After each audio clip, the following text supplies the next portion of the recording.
I don't take shit. I got no love for the fakeness. If you wanna play tough and wanna hate this, I'll always show up.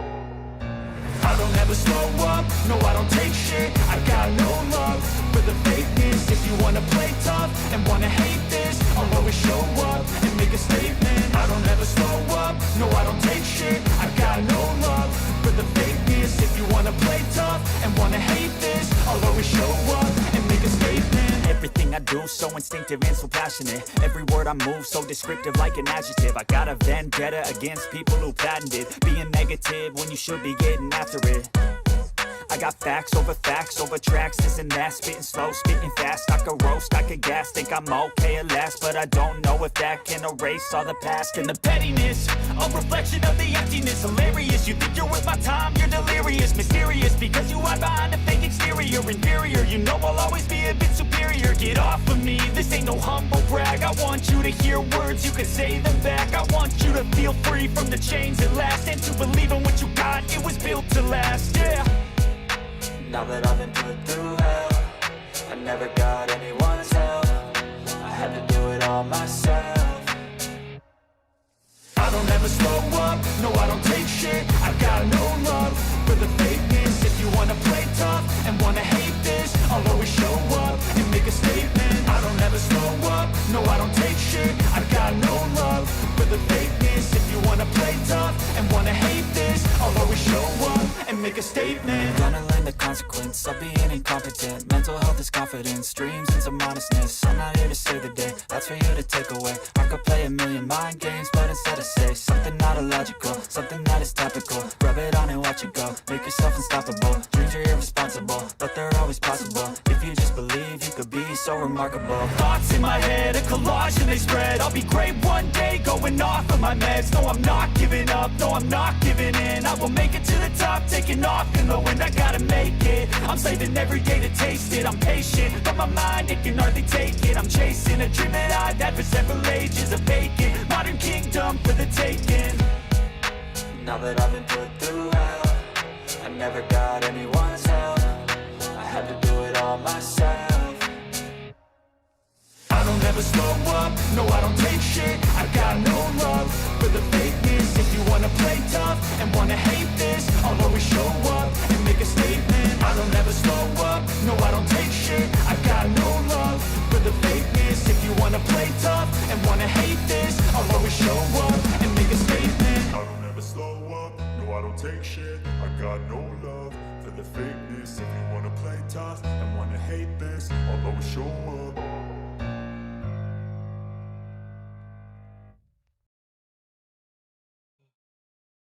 All right, let's get it. Get all the gaming goodies. I think we finally actually got some new gaming stuff. Took them long enough, didn't it? Facility map? No thanks. This looks like crap. Hightail.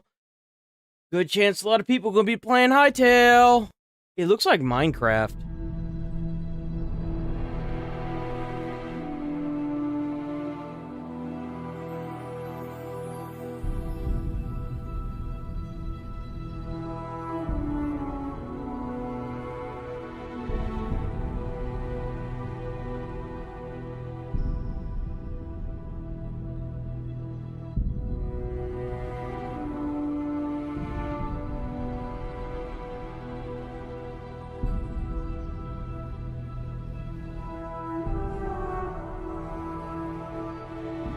The dragons do look really sick.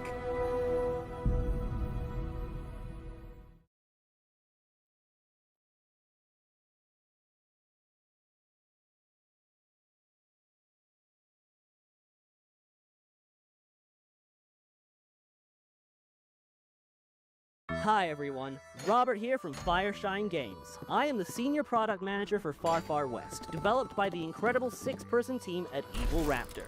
Far Far West is a 1-to-4 player co-op PvE first-person shooter where you play as robot cowboys in a weird western world. Work together to kill bosses, collect bounties, and cleanse the lands of the evil enemy invaders. Today, I'm going to talk you through a short, single-round session of Far Far West.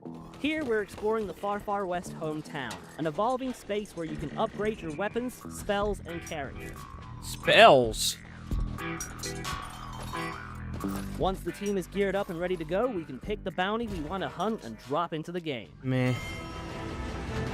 Games like this are just crazy, dude. Just so sick of seeing this, like, cheap game, in-app purchase slopper. Because that's what it is, it's slop. Quebec Charlie to Quebec Romeo Foxtrot. We got your location report. Oh, here we go. What is this? The operation zone. Good luck. Over.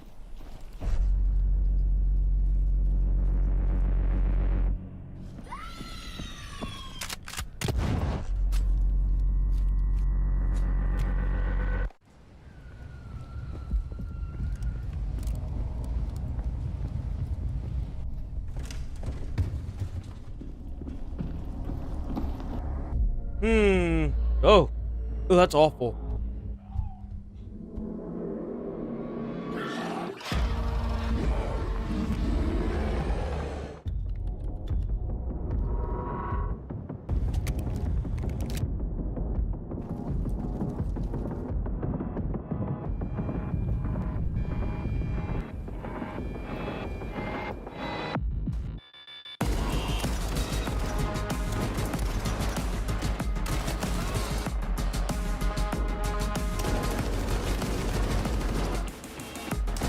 Looks kind of like Stalker. Oh, how's it going, Nigel?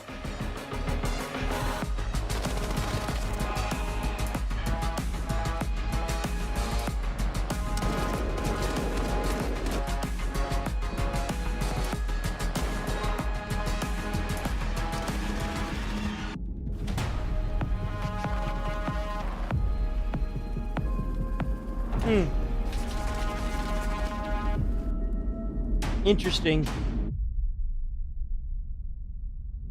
Oh, Chad's here. Chad, unfortunately, I don't think you were first. I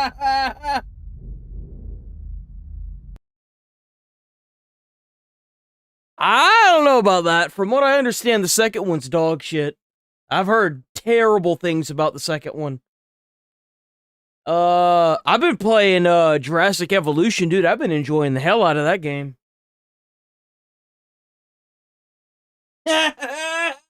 That's right, he was first after me. After Chad. I mean, after fucking Nigel.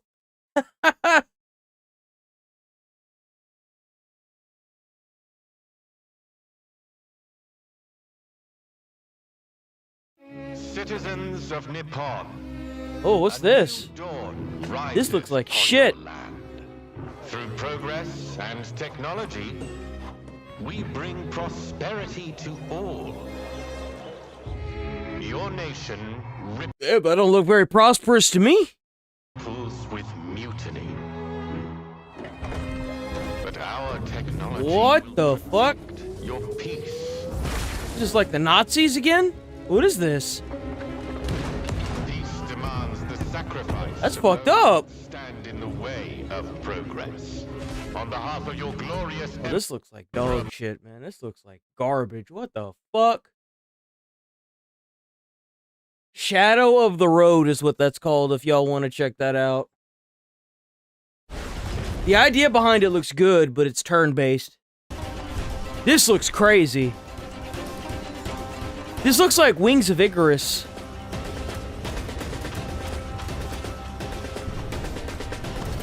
This looks crazy.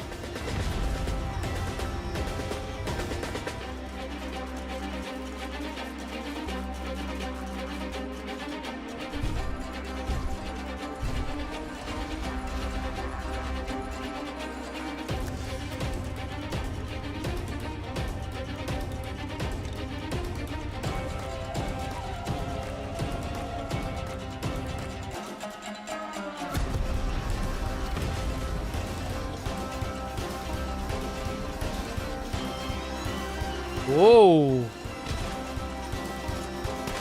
Those enemies look crazy.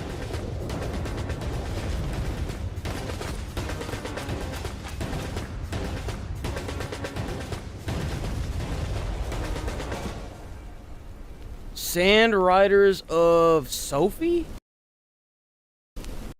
That looks crazy.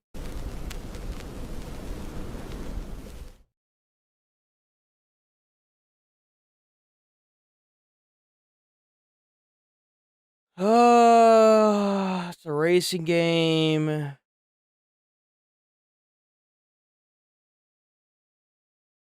What is this?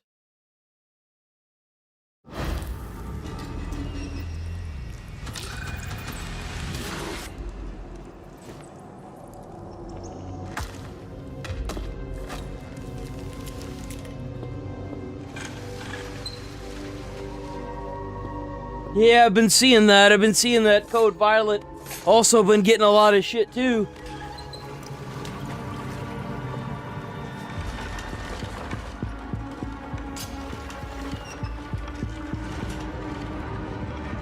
A lot of shit. I'm not gonna lie though, the girl that's in is fine as hell.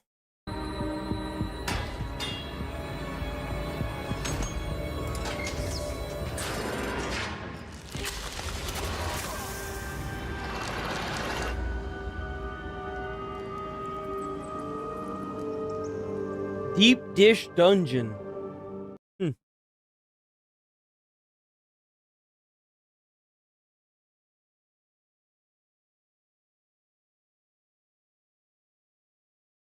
Oh yeah, there's a new Poppy's Playtime. It's part 5, boys.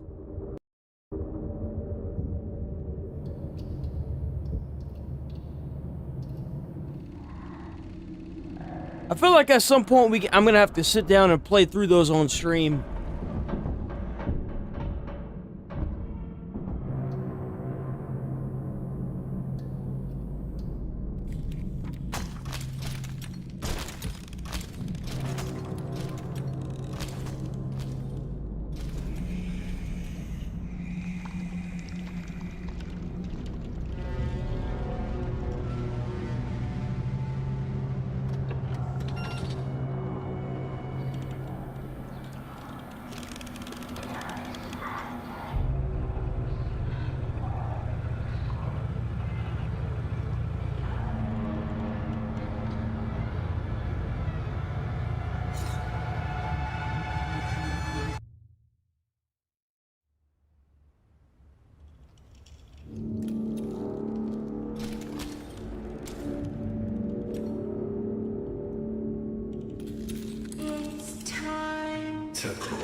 Damn, bro, what an intro.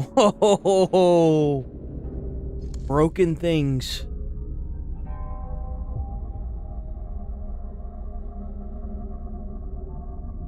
February 18th, alright.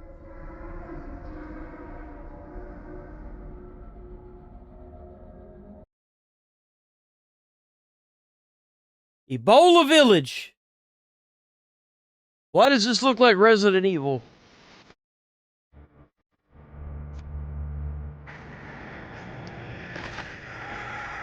Ayo.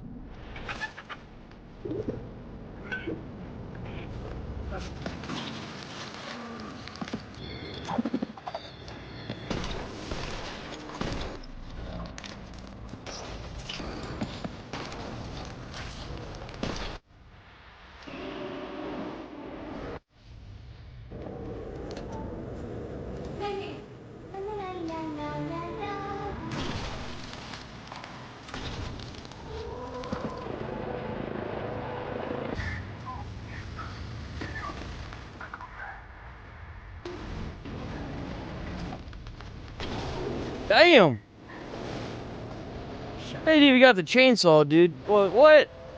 It's like a knockoff, Resident Evil, bro.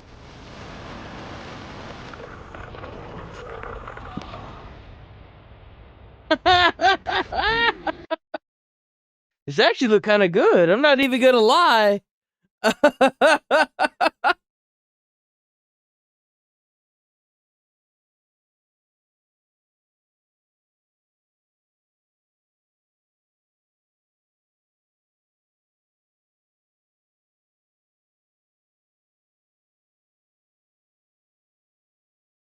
Dude, I have I usually get like one type of cologne that's from man, it's like Buckle at the mall. I don't even know if Buckle's still a thing. Man, it's been a while since I've been to a mall. But I'm not like a connoisseur. There's usually like one fragrance that I really like. Ironclad. What is this shit? What is this?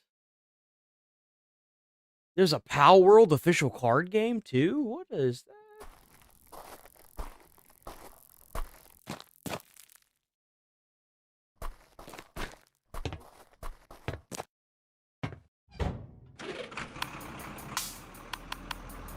Yo, this is the cutesy game.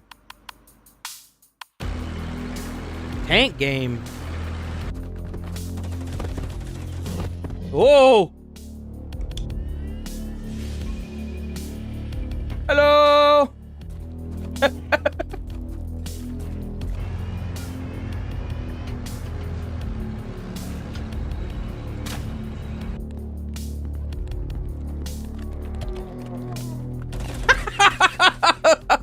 You hear him screaming, dude?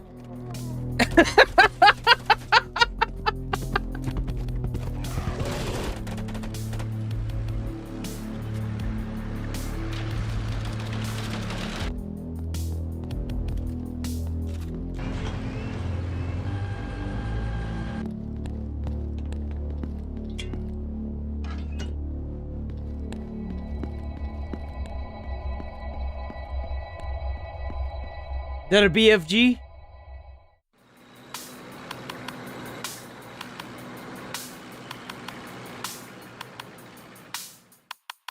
Huh. That looks interesting.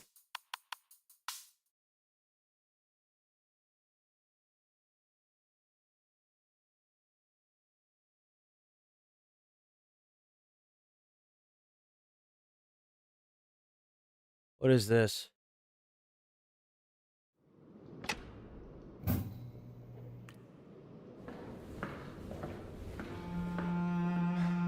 Tell me what you can see. There's a dial, and it makes the code on the front change. Oh, that's right. There are codes for everything. But there must be a code to wake it up. The screen lit up, but it's not good. I can't read it. Aren't there any instructions? This place is made out of vacuum tubes and relays, so no. Half this entry is corrupted. I think the machine's trying to protect itself. It contains a mixture of books, journals, letters. It's made out of vacuum tubes and... Are we even safe down? Someone else here. Dreaming. No, the reason why people don't like it is because they killed Joel off. That's why they don't like it. They don't like how who killed him and why. That's the reason why people didn't like it. Is it Joel? I think it's Joel, right?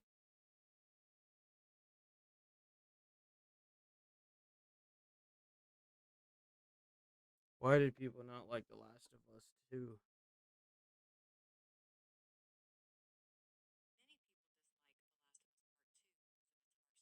Yeah, Joel's death. It's that alienating factor of... So, in the first game, you have that masculinity good, bad guys bad, and in the second game, they completely alienate the masculinity, which is Joel, and they brutalize it in such a way that fans were just like, "Nah, I'm good, man." That's the reason why. Even whenever I Googled it just now, people like, and I don't blame them. Like, that would be if they like brought in Atreus and then they killed Kratos in the new God of War game, like the brand new one, like the 2018 one.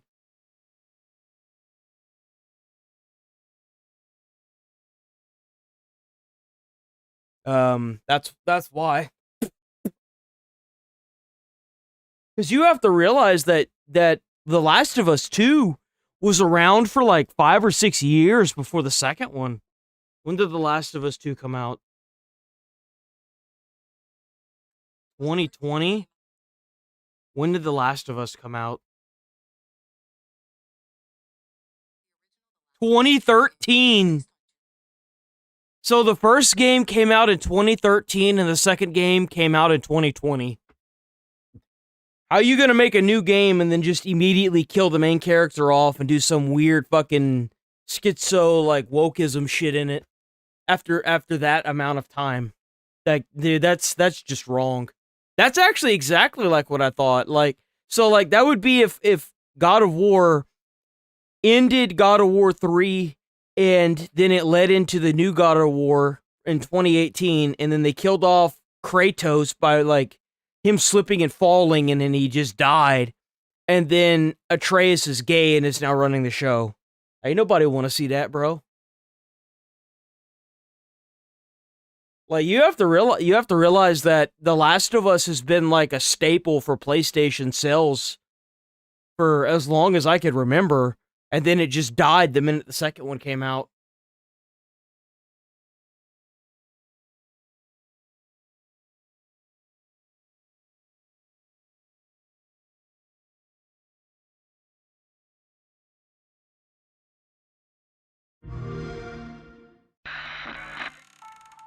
Yeah, but you have to have good gameplay and a good story. Like, if they killed off Kratos, I probably wouldn't play God of War anymore, to be quite frank. The gameplay is okay. I like the older gameplay more. You owe me a lot. Well, what You know the that, fuck right? is that? Now, if you don't pay it back, Is that a fish?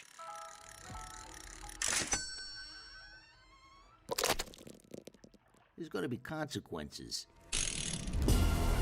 Oh, what the fuck? Real ones. So here's what's gonna happen. You're gonna work for me, Angler. That's creepy.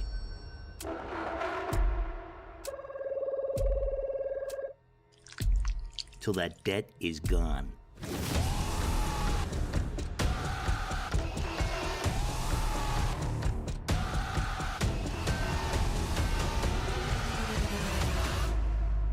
Every last frickin' dime.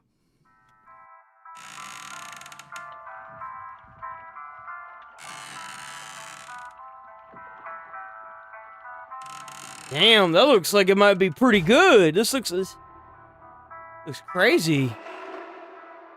Private property is sacred.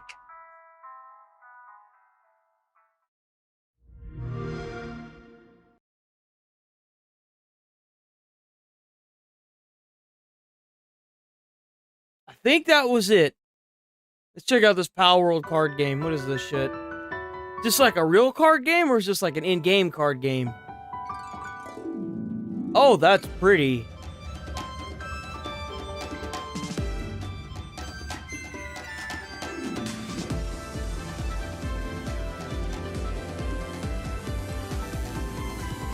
Have you had... Oh, fuck. No! No! Go back. I was watching that. If you haven't played Power World, I definitely recommend it. It's grindy as fuck, but it's fun. It's fun when you first get into it.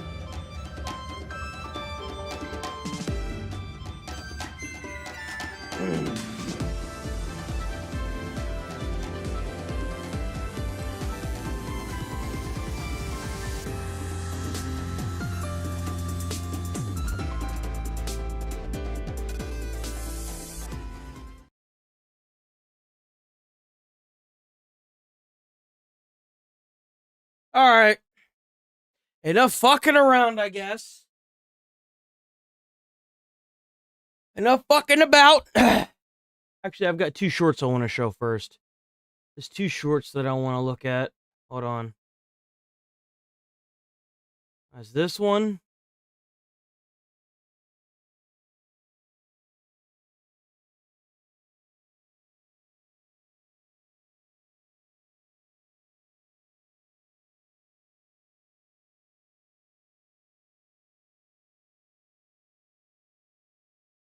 God damn it, where's the other short?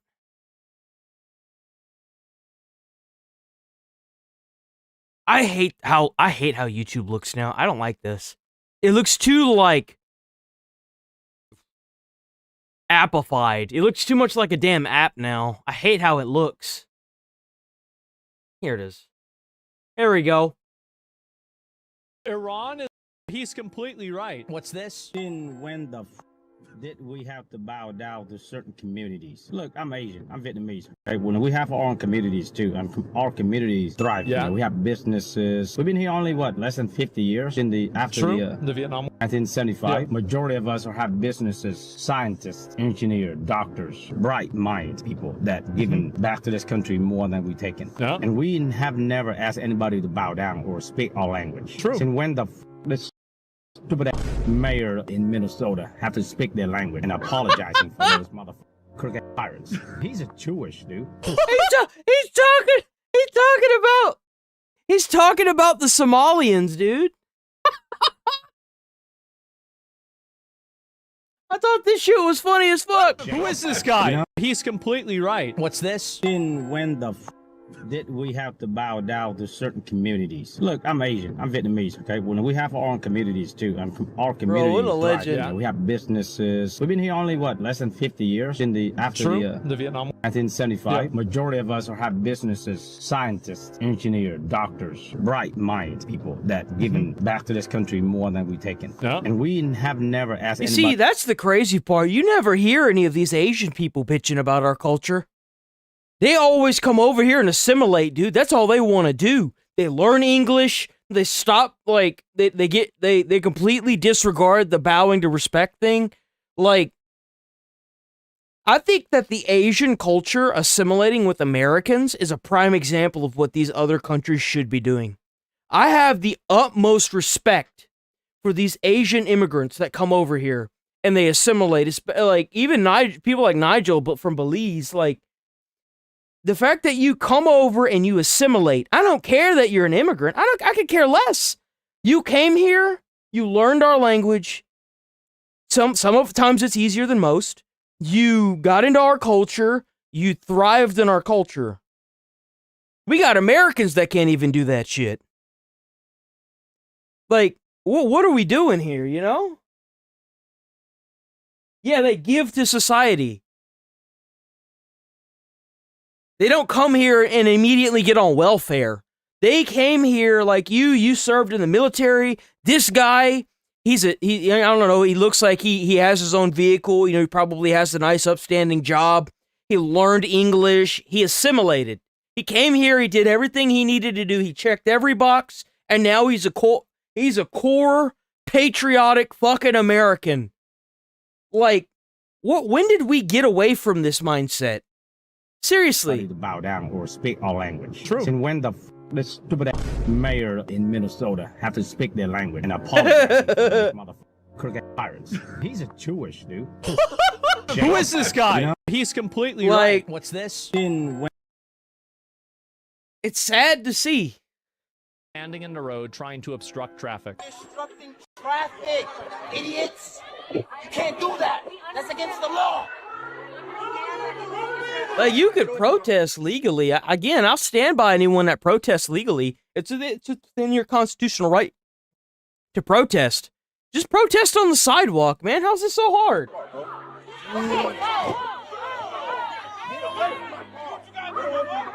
He trying to drive through. He probably got a job he's got to go to, man. He's going to be late. He's probably going to lose his job because y'all blocking the goddamn road. Get away from my car! Yep. Get out of the way! Run him over! Get out of the way! I have to get home! I didn't want to say this because of his skin color. I'm fairly certain this is an immigrant. Not an illegal one, but I saw the beads on the back of his car on his seat, and I was like, you know what? I bet he's an immigrant of some sort. Like a taxi driver. It's crazy that this God, that was so fucking racist to say, wasn't it? I'm so sorry. is even tolerated for a second. You should not be standing in the road. Look, he's even got an American flag in his car. You see it? To obstruct traffic. Obstructing traffic, idiots! You can't do that. That's against the law. It's so sad to see it, man. It's so sad.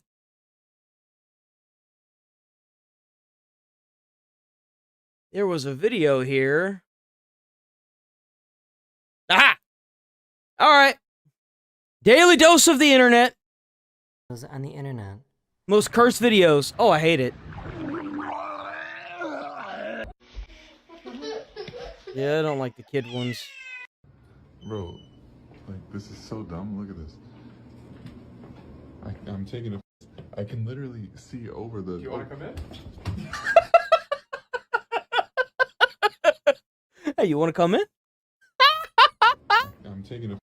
I can literally see over the... You want to come in? I found something really strange on the beach. Oh, it's a dog. It's a doggy. Hi, doggy. What the fuck is that thing?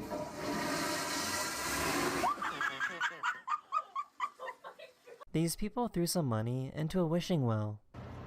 What'd you wish for? What do you think I wished for?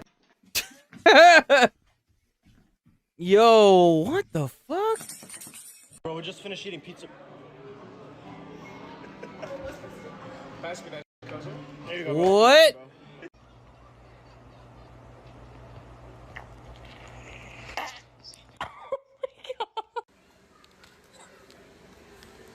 Oh my god, it's so uncanny. Oh my god, it's so uncanny.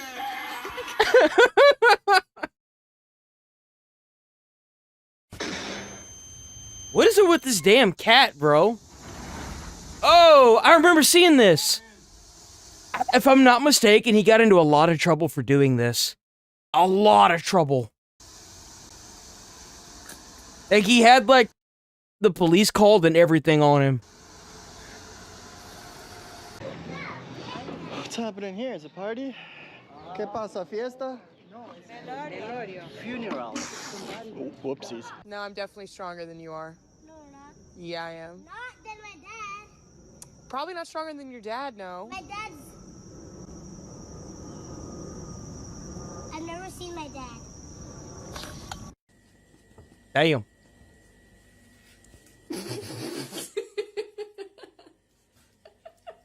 For some weird reason, this salsa started producing electricity.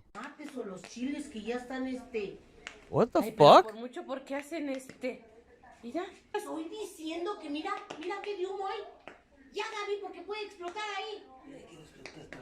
This is probably the most What? insane like. No. What? This is probably No. Fuck you. Bro, that's how you know that stuff is good. It's so damn good it's defying the laws of nature. What the fuck? It's smoking, too. That has to be AI, dude. There's no way.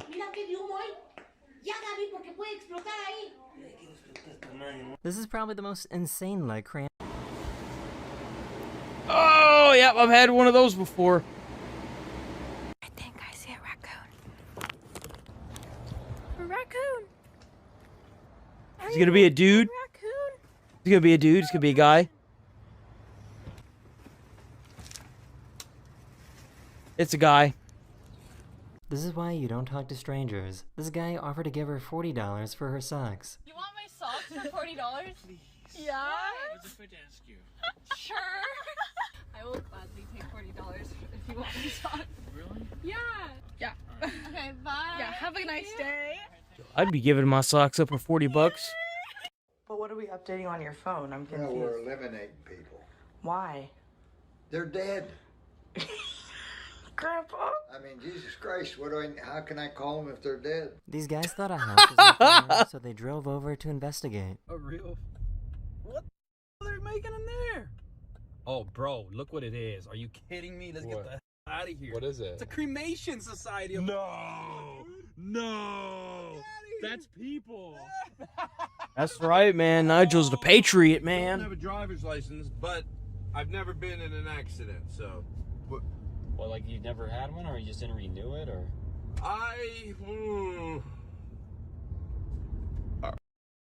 how did Uber allow you to sign up? Well, you work for Uber, right? Guys, can you keep it down? I'm trying to sleep. This person's cousin was cremated. That's gotta be a skit. There's no way. And they wanted to have their ashes thrown into the ocean. It's gonna blow back in her face because the wind's too strong. It's gonna blow right back in your face.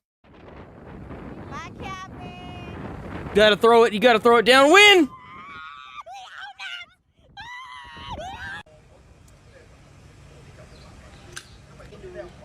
I'm good. Hey, have a nice day. You too. You too. Wait. I'm good. Hey, have a nice day. You too. You too. Love you. Love you too. You got the most sexy smile I ever seen.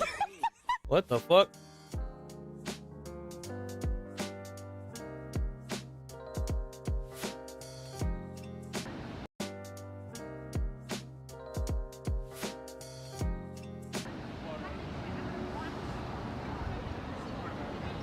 Oh, look at the Poochie! Hi, Poochie! Hey, you good boy! Bro. Oh, look! Why do porcupines sound like this? Oh, I wonder what sound a porcupine makes.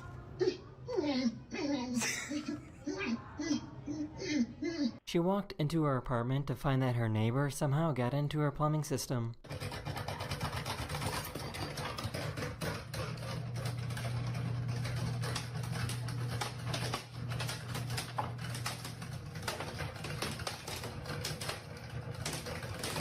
Happy birthday. Okay, I know exactly what that is. That's called a drain snake, by the way, and you hook it onto what you do is you hook it onto a drill and you put it into like a sink or into a toilet or into like a plumbing system, and it's supposed to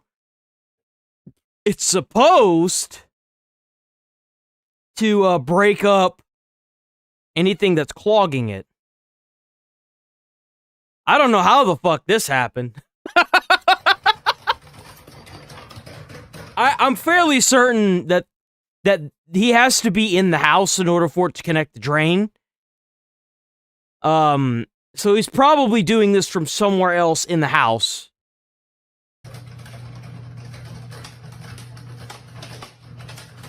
And the only reason why I know that is because whenever I lived at the house that I stayed at, we had clogs quite a bit, and the homeowner's dad knew a lot about plumbing. He was a plumber until he wasn't anymore because he was like an old school plumber and he couldn't pass any of the tests, but he had been plumbing for like 20 or 30 years prior to them putting in all these stupid tests.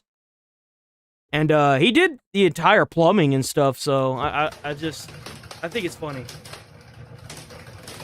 Happy birthday to me. Oh! Oh! Oh, what is that? Oh, God! What the fuck is that? What the fuck? Where do you even get something like this, dude? What the fuck is that? That's the most horrifying thing I've ever fucking seen.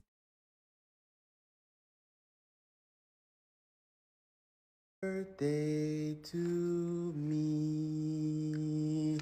She poured random cleaning chemicals down the drain to try and unclog the sink, and they mixed together and started boiling. It's why you don't pour shit down the sink. Oh my god, it stinks. I'm really not sure if this is cute or creepy. Oh, they're raccoons. Those are coons, boys.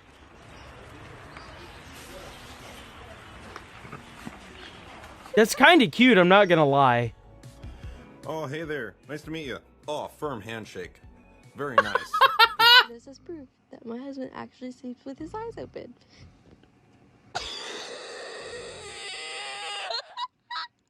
I don't know what's more cursed, how he's sleeping or how she's laughing. Colton. I swear this is so creepy, but this dog sounds exactly like they're saying mama. There's so many dogs that do that.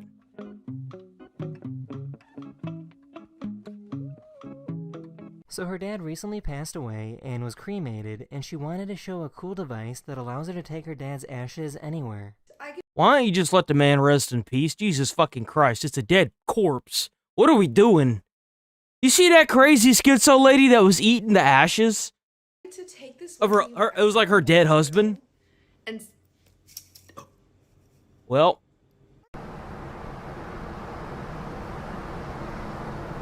fuck is that thing, bro? This passenger was spotted trying to dry out their underwear on a plane.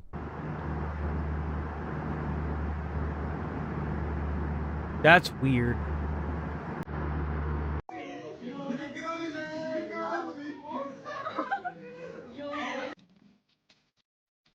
Oh no.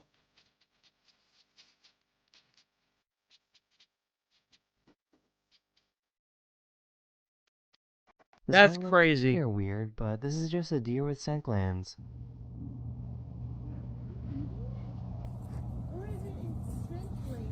I've never seen that before. What the This fuck girl is was that? freaking out when her sister got out of bed and started sleepwalking. stop staring at me like that. That's creepy. Alexis! Mom! Mom! I hate that. She's just standing here staring at me. Relax. Hey. I gotta lay down. This guy was spotted trying to cook steaks over a sewer. Damn, bro's trying to cook his steaks, man.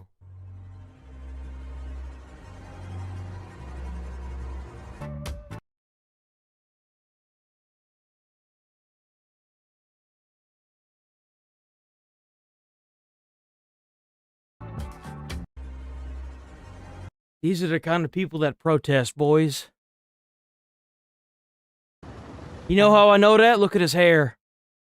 It'd be illegal.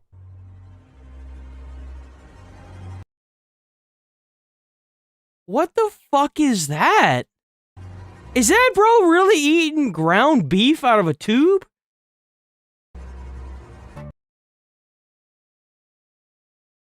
I'm sorry, but people that... I've never seen that before.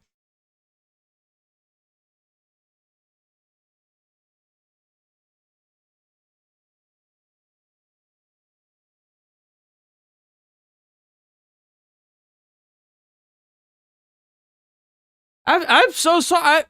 And he's eating it in public, too. Man, what kind of schizo fucking freak are you that you sitting there doing that shit in public? Bro, like, he's eating that shit like it's a normal Thursday. What the fuck?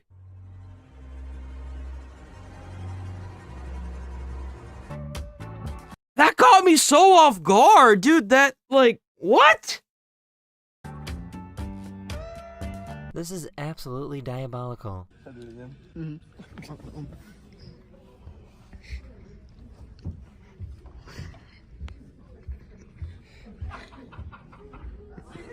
Welcome. What is your New Year's resolution? I don't have any. To live another year. Oh, hopefully not. Yo, right. I'm gonna be saying the same shit. Hopefully not.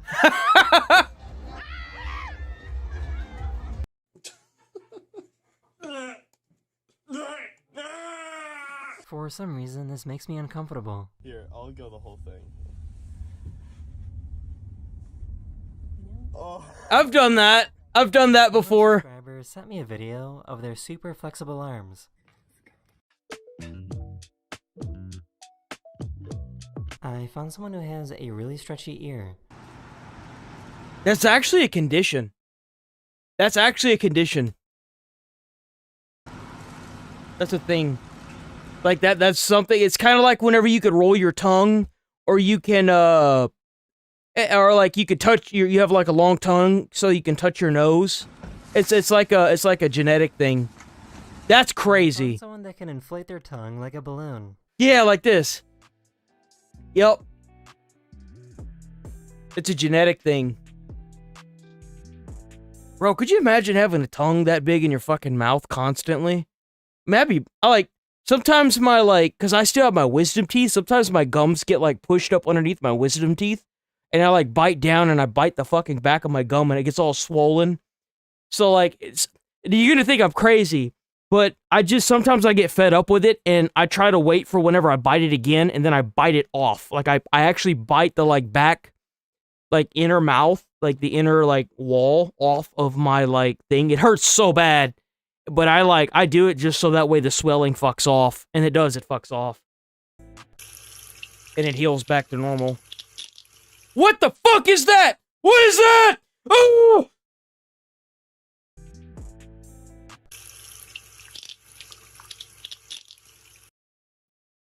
You belong in a fucking horror movie, you sick, sadistic piece of shit! Oh! What is that? Bro! Bro, that's fucking awful! There we go.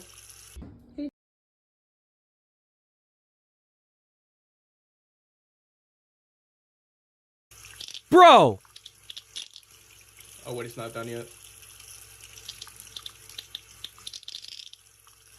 There we go.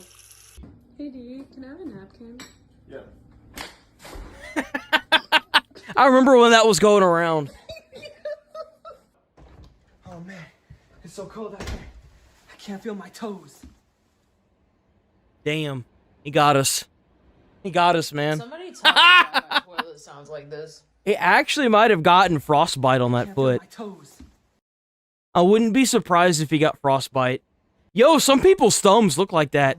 Have you ever seen someone's thumb look like that? There's a show called The Game Grumps on YouTube. And Danny, his thumb looks just like that. I can't feel my toes. Bro's a fucking alien. Somebody tell me why my toilet sounds like this.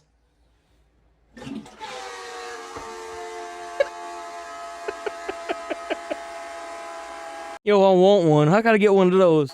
A few years ago, this mystery guy was spotted going around neighborhoods and dropping off old TVs on everyone's porches. That's what's up. You know, those fucking TVs are heavy, bro. Them TVs are heavy. I ain't even gonna lie, them TVs weigh a ton, bro.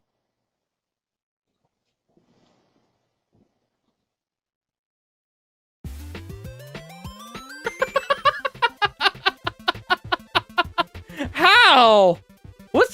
Why is it speeding up?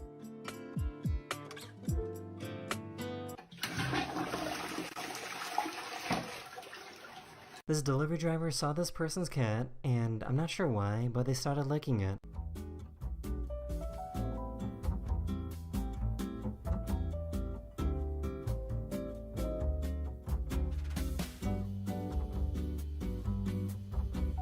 The inside of this van is filled with bees, but the driver doesn't seem to care.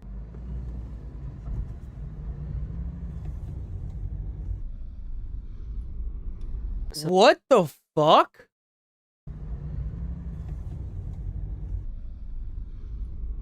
There's no way. So why does this...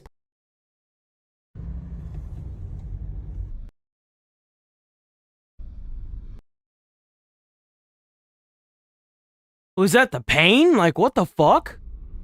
So why does this pipe sound like it's singing heavy metal?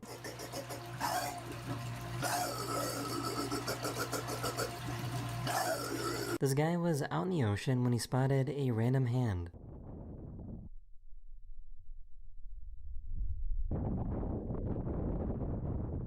Whoever designed this is probably getting fired.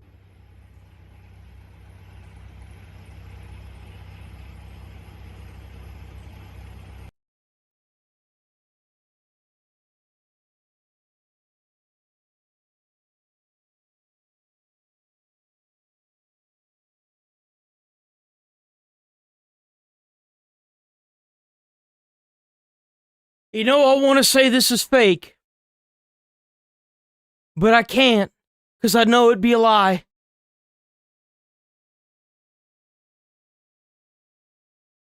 What the fuck? Hey, these people are designing our roadways. Oh, we're cooked, boys, we're cooked. I didn't know it was possible for milk to get this stretchy. ¡Qué asco! Es que, ¿qué carajo? ¿Cómo vuelve? Es como un moco.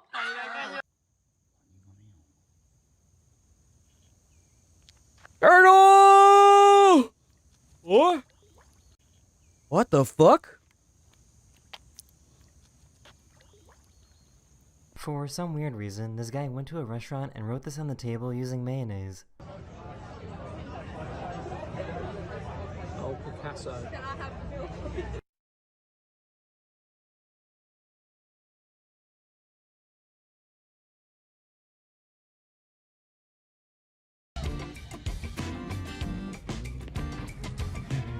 Oh, what the fuck? Oh my god! She had an allergic reaction and her head got really squishy. This crazy customer started hissing at the waiter.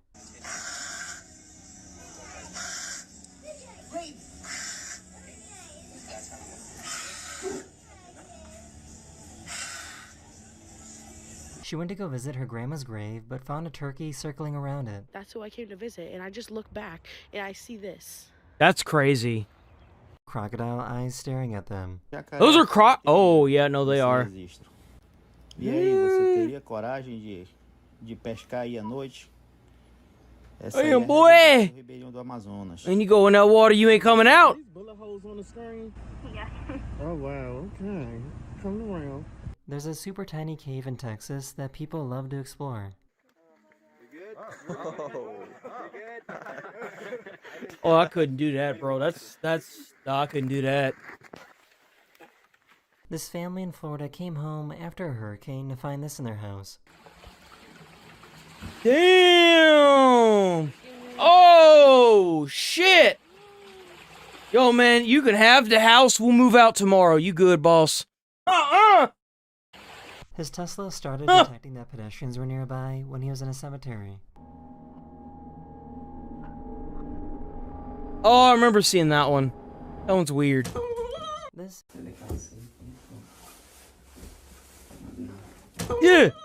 is a time lapse of the digestive system at work while this dog need to learn when to say no to a client.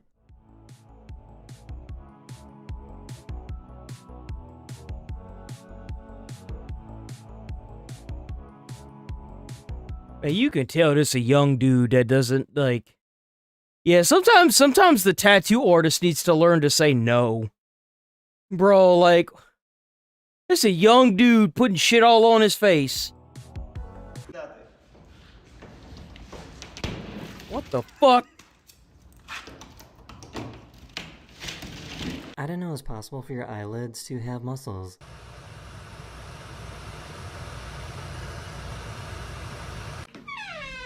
Ew! I remember seeing that one. Using a knife, this guy thought of a big brain move.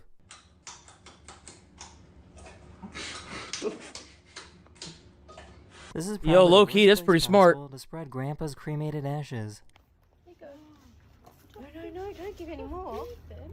I'm not feeding them. Oh, damn! Grandpa got turned into duck shit. Is that? Okay, moment of truth. Let's see what is in this guy. What is that? Is that a lemon? My seat. Whoa. That's a lemon. How the hell does that even happen? Hey, you're gonna wake the others.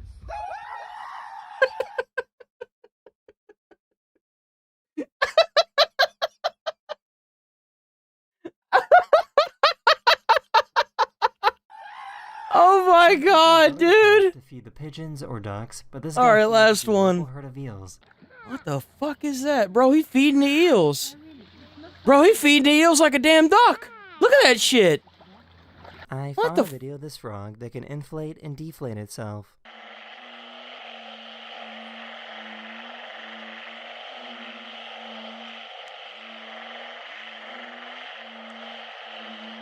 This is pretty spooky. The sheep in this enclosure have been walking in a circle for 12 days straight and refuse to step in the middle.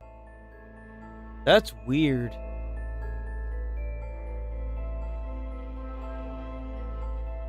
These people in China found a weird fish with a human face. Oh, I could kind of see it.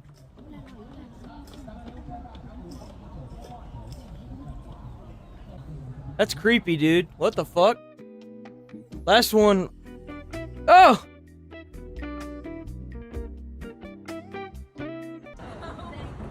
That was it. Last one. Check out Daily Dose of the Internet.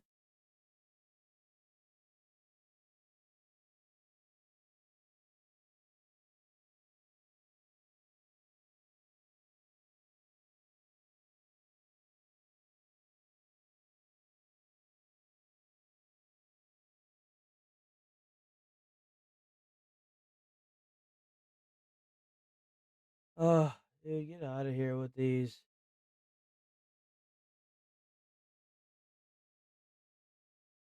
There we go. That's how crop circles are made. I wouldn't be surprised. So this was the original video that got posted on Friday of the lady that, so the dude had a camera before he got hit and then she got shot and killed. And here we go. By the way, this circulated like wildfire once it came out. Like, whenever I looked this video up to post it into the chat, it wasn't on YouTube yet. That's why I had to post it in the Discord as a, I think it was an Instagram or an X link or something. So he gets out of the car, dog's in the car.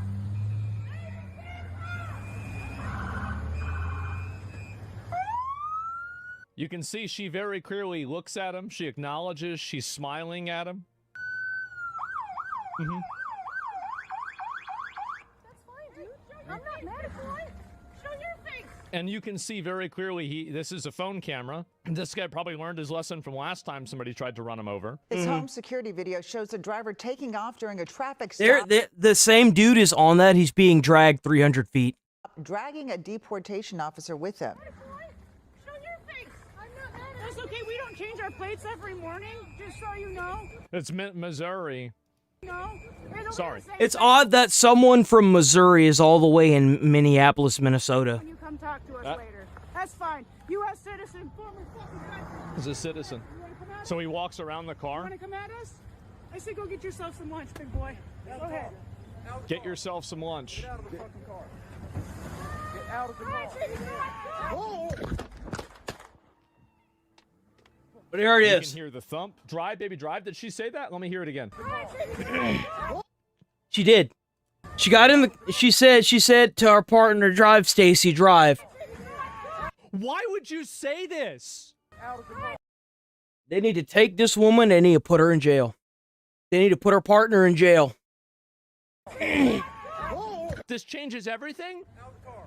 Out of the car. He's saying out of the car. He's walking up to her. He's saying out of the car. Yep. Some lunch, big boy. Go ahead. Out of the car. Get out of the fucking car. 3 times he told her to get out of the car. Yep. You want to come at us?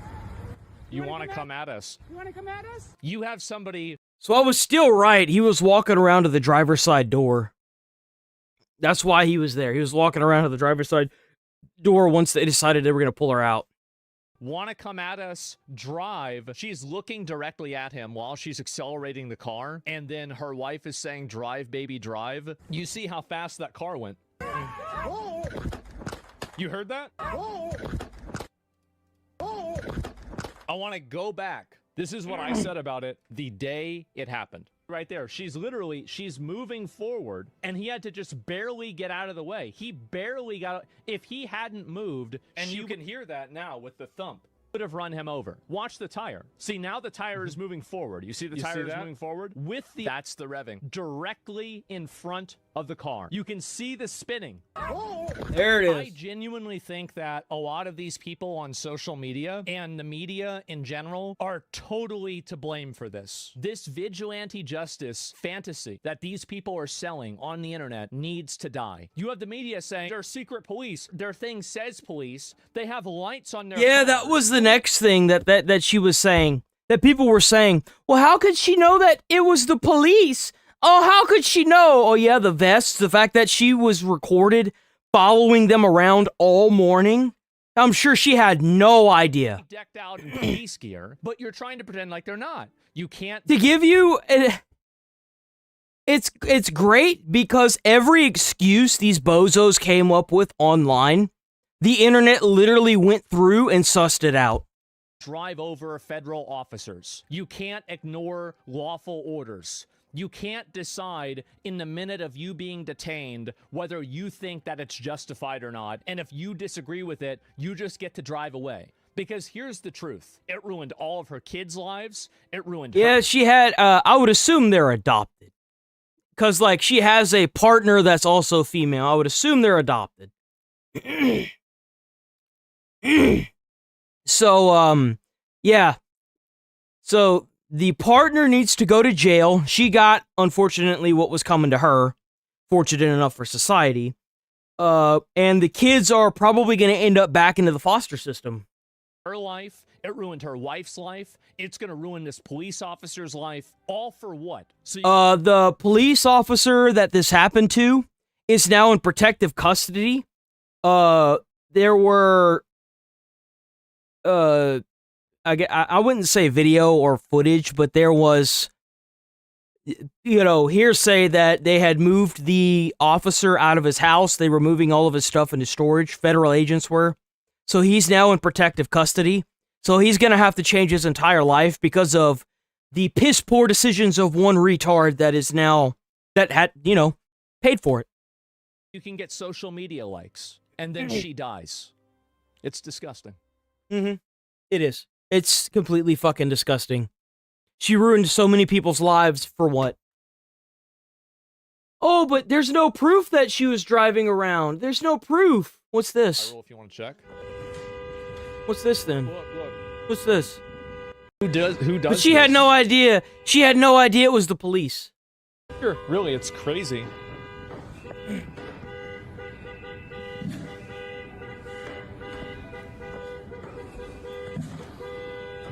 Who's laying on the horn? The woman that got shot. No concept of consequences? Yeah, exactly. And this is the problem, is that whenever you allow people to do stuff like this and you never have any consequences that are imposed on them, what happens is that they think that they're totally immune from consequences. Like, if they had arrested her the moment that she was right there, I think that she probably wouldn't have gone to run anybody over. Then she wouldn't have gotten shot either. Like, you have to keep in mind. Because they are not enforcing the law, they are enabling this behavior, which is ultimately leading to people being killed. That's what's going on here. They need to start enforcing the federal law to the highest degree. Mind like what their goal is. Their goal is to disrupt ICE. So they're going to do the most that they possibly can to achieve that goal. Not facing the consequence for blocking traffic like this led her to thinking that she could get away with driving through the officer. Like, look at this. See, she's blocking the road the whole time. Look at this. It's crazy. People are trying to drive around her. It's random people, too. It's like they feel like they're on a private server where they can just do anything they want, hit anybody they want. If they negatively affect something, it's okay. And they're even trying to stop her. And you can't even say that there aren't people that were walking around. Like, just imagine if she had gotten away and she lost control of her vehicle and struck one of these pedestrians. Think about that. Think about, like, if she had slid on that ice, she lost control and she ran over a kid or somebody. Like, what are we doing? Oh, this is when they shot her. Yeah, Yep. of course. And you can see, again, he's directly right in front of the car. This is how I look at all the people that are on the sidewalks. Like, you look at a person who is repeatedly obstructing law enforcement over and over. They're given a direct command by law enforcement. They choose not to follow that command. There's a person that's in front of their vehicle, and then they accelerate the vehicle with the person in front of the vehicle. And you're going to tell me that that person is the one that's in the right? Why do people actually believe ICE can't? Why are we trying to defend these people that are trying to run over police officers? Why? Why are we doing that? Why is this? When did this ever become okay? What are we? What is even, like, what are we doing? You because you have people that are content creators, different thought leaders in the country that are telling them that. They're telling them over and over, ICE are a secret police. They're Trump's secret police. They can't. Well, it's even more. It's not even just content creators. You have elected officials, after this lady was shot, going onto a podium and saying, "Fuck Trump, get ICE out." What is the cognitive dissonance here? Like, what is Just because two people in their entire administration want them out doesn't mean that the federal government is just going to leave. Like, the federal government has to do their job. That's what the Trump administration was elected for, removal of immigrants. That's why the ICE is everywhere. Like, you don't have to listen to them. If you feed people enough of this hysterical psychosis, and then you send them out there, they're going to try to drive their car through an officer. If you're disrupting their operations, I know what the odds are of the same officer being ran over. Whenever he was being dragged 300 feet, he was there to get an illegal child molester, and he had used a window punch to punch out the window where he was trying to grab the guy, and the guy took off once the ICE agent grabbed him, the guy that shot this lady. And instead of letting that guy go, bro hung on, and they got the motherfucker. That's what the odds are. You know what the odds are? That's what happens when you do your fucking job and you're willing to die for it. That man was willing to be dragged 300 feet, could have died, to catch that son of a bitch. And you know what? He got him. That's what someone trying to do their fucking job looks like. That's called dedication and hard work. Something these fucking nitwits don't know anything about. You know why? Because they don't have a job of their own. Or maybe they do. Maybe that's why they're driving around doing this. Right to detain you. It's a federal crime, and so they can arrest you. Anybody that does this and anybody that's promoting doing this is literally telling people that they want to die. You can't block law enforcement. You can't obstruct law enforcement. You can't drive your car into law enforcement officers. Like, these are things that you learn in kindergarten. And the fact is that we've had so many hysterical people. Even if this was just a normal dude, you are surrounded by other dudes that all have guns. Why the hell? Like, what about this makes you think that, like, come on. That have totally, completely distorted the entire universe. And they think that for some reason it's acceptable that they just go out and do anything they want. Like, she looked this dude in the face and proceeded to hit him. It's acceptable that they just go out and do. No, dude. Nah.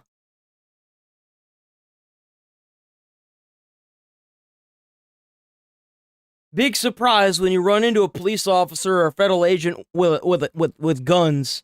You get fucking dead. You get dead. For me to see, because there's been a lot of people here that yesterday they were starting to all condemn Hamas. Isn't this always so weird when this happens? Because when you have all of these people that are tweeting out the exact same thing, Hamas is a terrorist organization. We do not support terrorists, period. Hey, so marching through a predominantly Jewish neighborhood and leading with a chant saying we support Hamas is a disgusting and anti-Semitic thing to do. Pretty basic. And that's from AOC.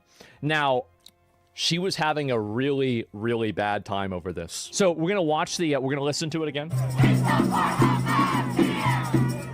We support Hamas here. And then she did it for free. She's actually getting hate from everyone now. AOC, when it's time to defend Israel. Hey, so shut the fuck up. The lady who voted to send missiles to Israel in the middle of a genocide wants to lecture us on appropriate behavior. How does it feel to be an imperialist running dog?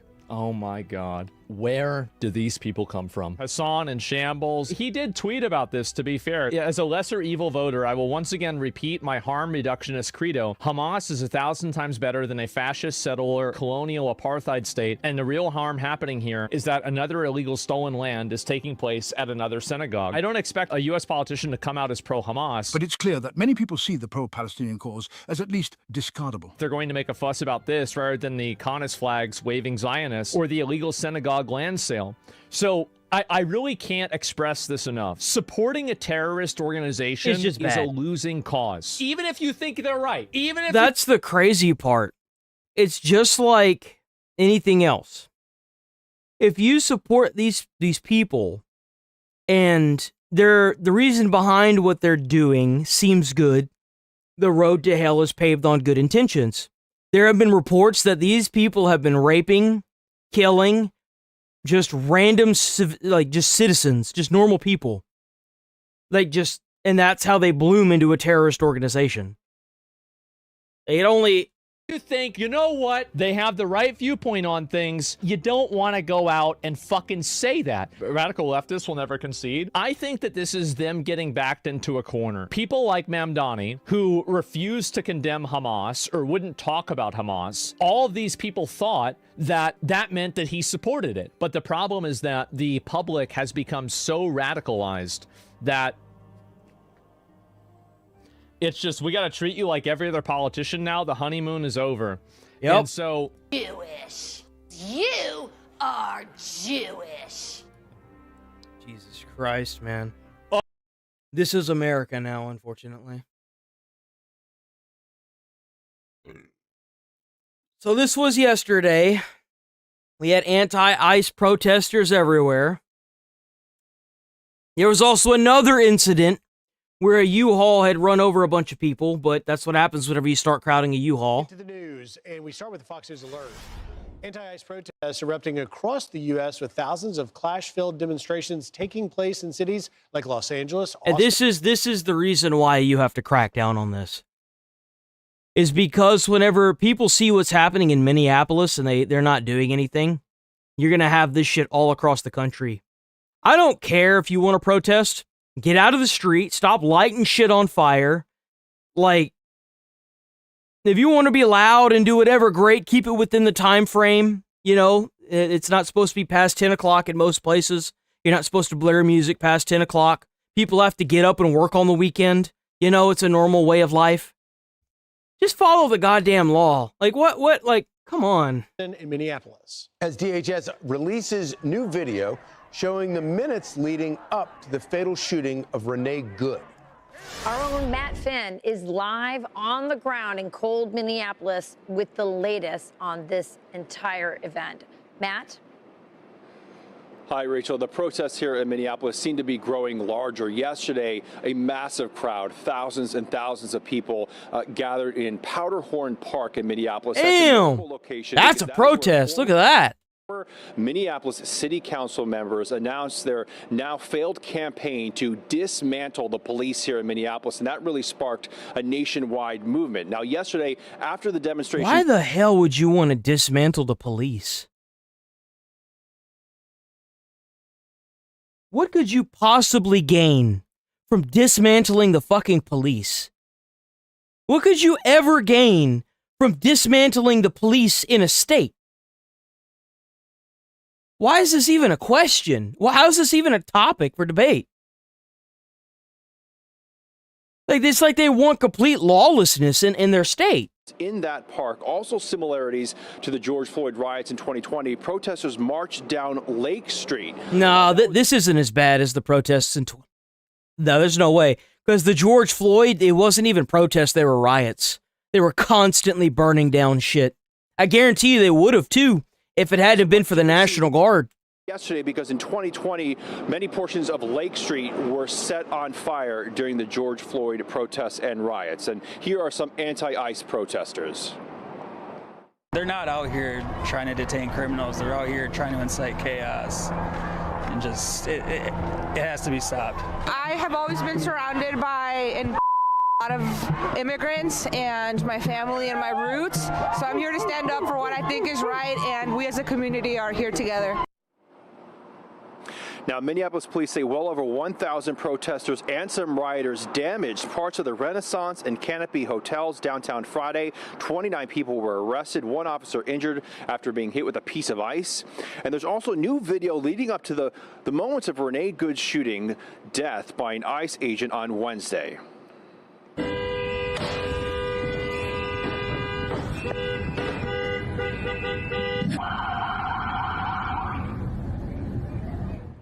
The video appears to show Renee Good's SUV attempting to block the street and honking the horn.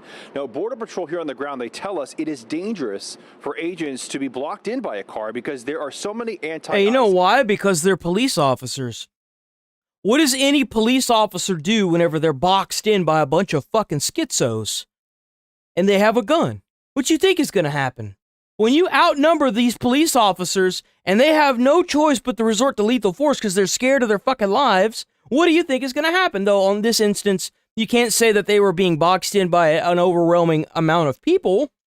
But at the same time, whenever they're telling you to get out and you're being detained, maybe you should do that and not plow through police officers. Agitators who quickly surround or federal agents, because I guess I have to say that too. Them.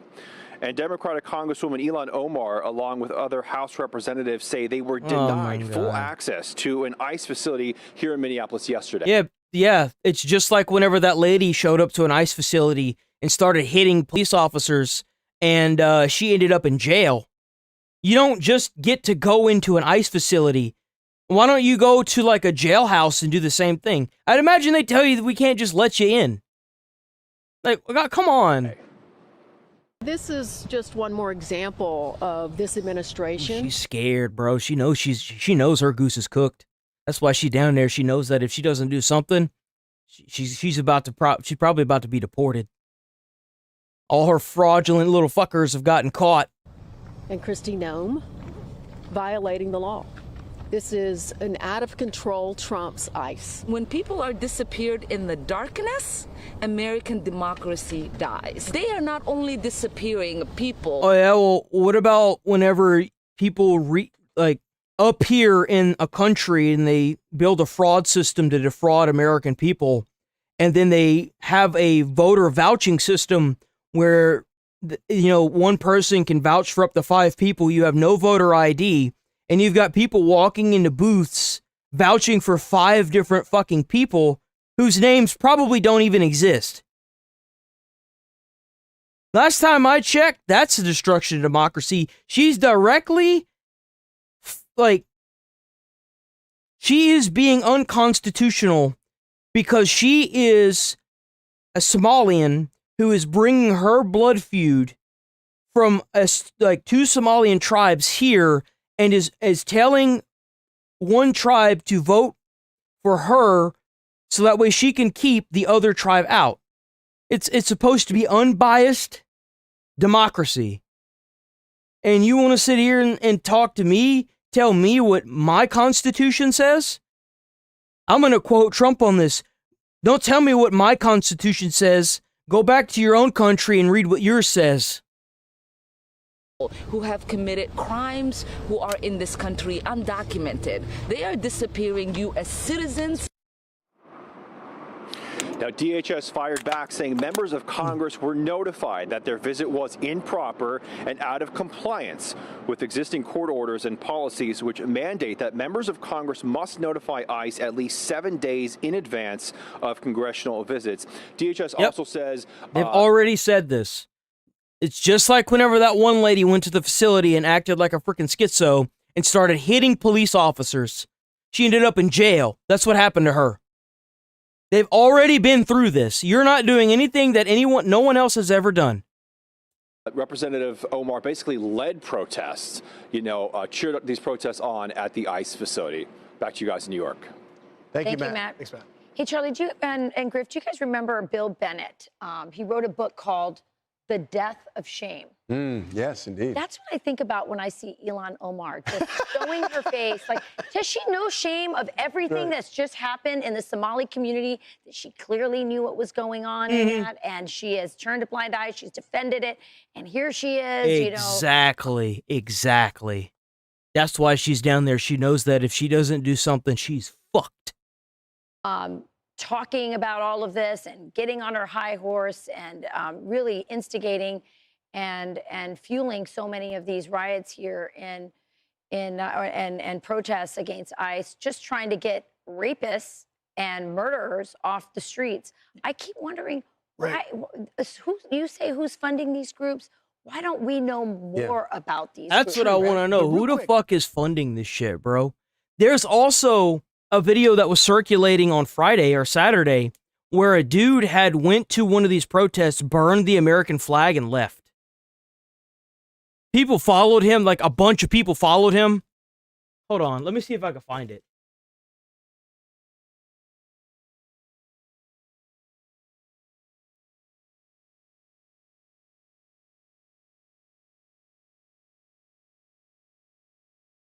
flag and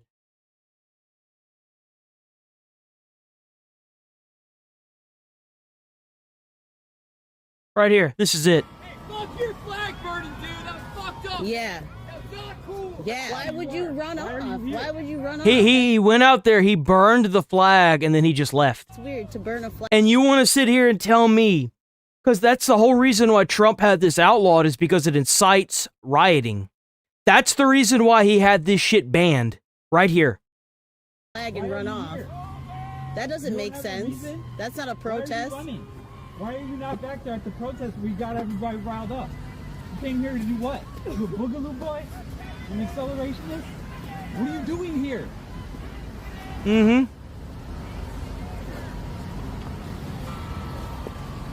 Where's your car?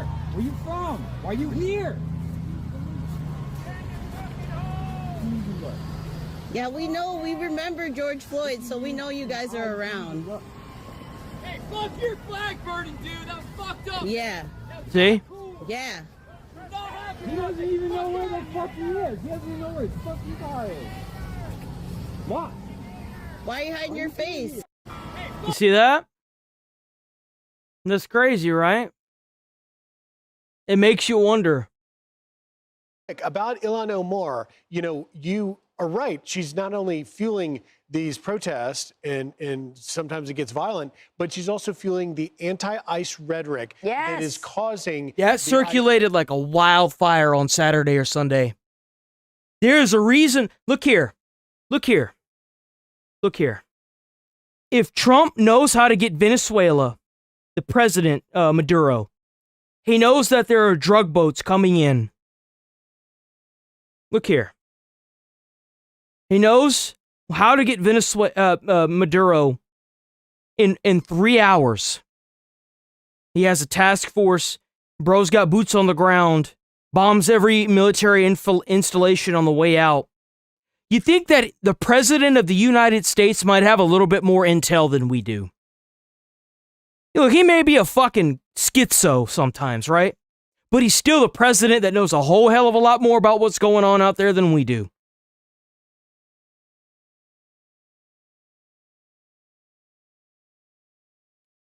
There is a reason why he's doing what he's doing.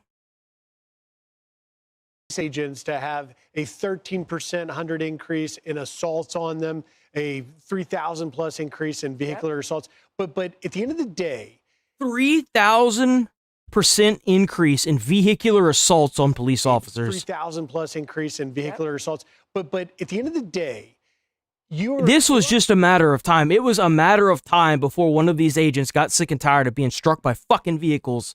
Like, that's the reason why it happened so often to that one dude. It probably happened to these guys constantly. This was a matter of time before somebody got shot and killed because of this bullshit. I could imagine that if you tried to interview one of these ICE agents, how many of them or their friends have been struck by vehicles since they started these operations. Omar is entitled. That's what you should be asking. Well, what's the likelihood that it was the same guy twice? What's the likelihood that almost every one of these ICE agents haven't been in a vehicular assault? Where's the likelihood in that? You don't want to talk about that, do you?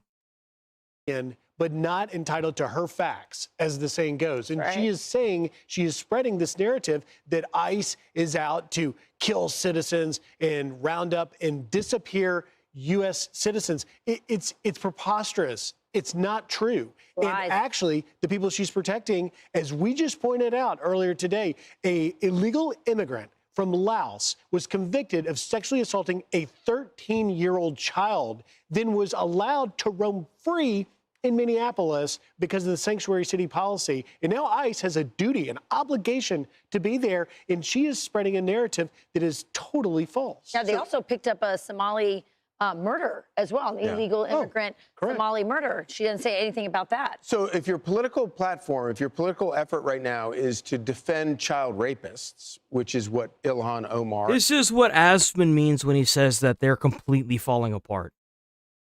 Because they are. Trump needs to figure out who's funding these protests because they're getting paid somehow. That's how they got all these really well-detailed signs. That's why you got these women that we covered on Friday saying, well, I'm getting paid right now, standing there in the middle of a protest trying to incite something in Minneapolis. They need to figure out who's funding this. They need to shut it down. Just like they did with USAID or whatever that shit was. They need to shut it down. And they need to get these illegals the fuck out of our country. That's what they need to do. We have enough goddamn schizos here as it is. We don't need to import other schizos from around the world. Especially not to give some of these other people votes.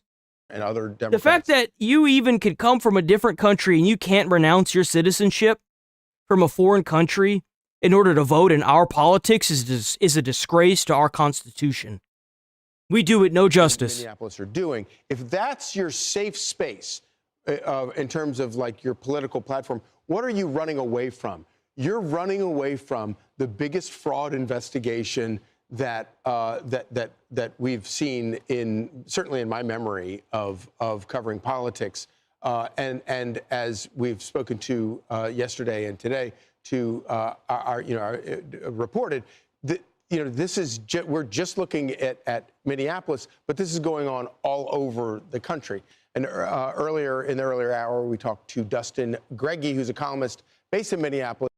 DHS and President Trump ended up being correct from day one that this woman was impeding on law enforcement. She knew exactly what she was doing. She wasn't simply a mom dropping off her kids or in the wrong place at the wrong time. She had been following them all day at this point, and ultimately honking her horn and smiling and dancing to the beat of it. And ultimately, how do we get here? It's because of politicians like Tim Walz, who came out here, labeled these ICE agents as Gestapo, and Peggy Flanagan, our lieutenant governor, who told these activists to, quote unquote, put their bodies on the line. Yeah, and politicians like Tim Walz, but also really ungrateful immigrants like Ilhan Omar. Yeah. She is also fueling that. And he's so right. As more angles come out, I love that every new angle that was like slightly different from the last up until the angle of the ICE agent was just one after another of, oh, well, from this angle, you can clearly see that he could have moved. He could have done this. He could have done that. And it's like, bro. Story from the ICE officer gets proved over and over again. And these guys should be eating crow right now, but they continue to stand by their narrative because this is all about politics. It has nothing to do with what's right for the city of Minneapolis, the neighborhoods that are being set free from. Well, if they're trying to get rid of police in a state, you don't care about the people there. You're trying to make an area that's lawless so that way you can make a quick escape while the escaping's good. That's what you're trying to do. You're trying to cut and run whenever the state's in such chaos that you can just seize the moment and get up out of there. That's all that boils down to. You ain't got you do, like, what other reason could there be? Like, come on. Having rapists and murderers, and that wall was incredible that you had up. And this may work for Minneapolis politics for Ilhan Omar, but I can't help but think that broadly speaking, nationwide, this does not help Democrats. No, and history is going to look at this and say, as that report said, how did we get here? And they're going to look at the longer arc to realize that one president, Joe Biden, opened up the border and greatly put America's public safety, national security cleaning up that at tremendous risk by releasing more than 12 million illegal aliens from all over the world. I'm Steve Doocy. I'm Brian Kilmeade. And I'm Ainsley Earhart. And click here to subscribe to the Fox News YouTube page to catch our hottest interviews. I'm not gonna lie, this made me upset whenever I saw it. Cries when admitting Tren de Aragua ties in CBP shooting. I hesitated to even share this information initially because I'm very aware of the historic injustice of victim blaming, oftentimes portrayed by law enforcement, including this very agency. that I've represented so proudly for so many years. Oh my God. And historically, we have not been quick to disclose the potential criminal history of others. But I felt it was imperative because I was asked yesterday in the news conference what information we have. This is information we have. This in no way draws a through line to the actions or the behaviors that occurred yesterday. I want to speak for just a moment specifically to my Latino community. I forgot because all Latino people have a shared collective racial identity that makes them sympathetic to illegal migrants and gangs. Jesus You Christ. do realize that the biggest, like, a huge population of legal immigrants were Hispanic that voted for Trump? Can you believe this?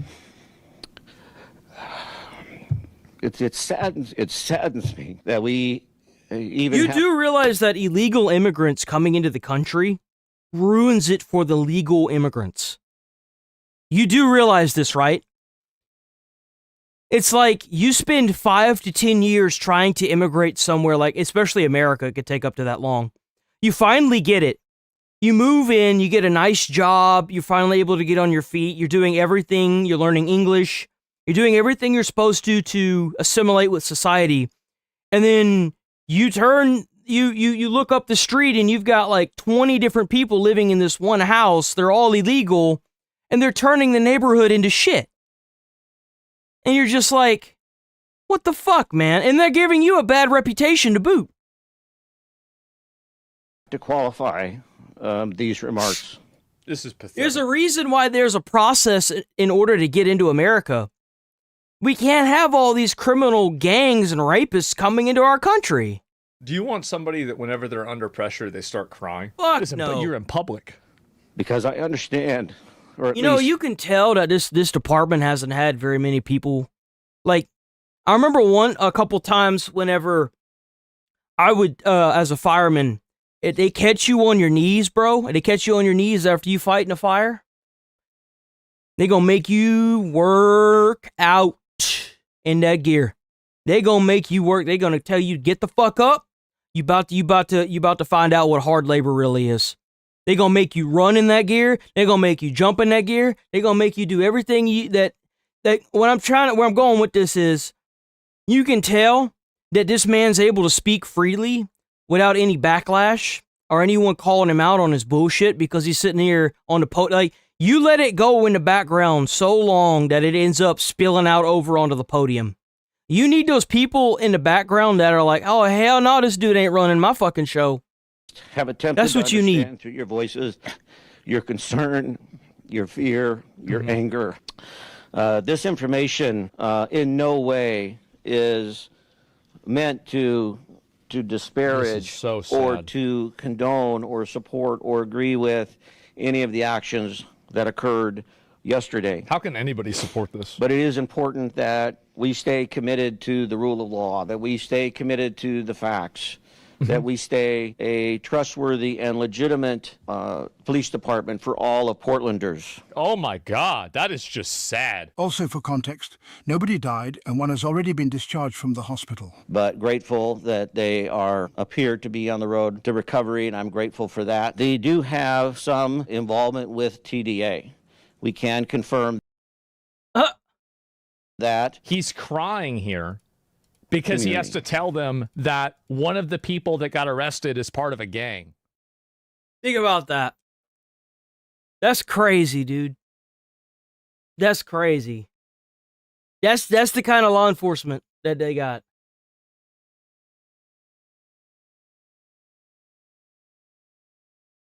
There we go. This is what Trump, like, this is crazy. This is what Trump used to get Maduro. There was an ex-post that was going around from one of the soldiers that Maduro had, and he was fucking terrified. He was terrified after the United States went in and got Maduro. We have technology that will blow your fucking mind. You remember whenever I said we have the most advanced military, we are the richest country in the world, and we have the most advanced military. If Trump wants you dead, then guess what? You're fucking dead. Little did I know how right I was.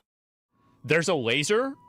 Wait, what? Take a look at this. So one of the security guards that was loyal to Nicolas Maduro has come forward and they have told their story of what it was like when America attacked. The security guard. On the day of the operation, we didn't hear anything coming. We were on guard, but suddenly all of our radar systems shut down without any explanation. The next thing we saw were drones, a lot of drones flying over our positions.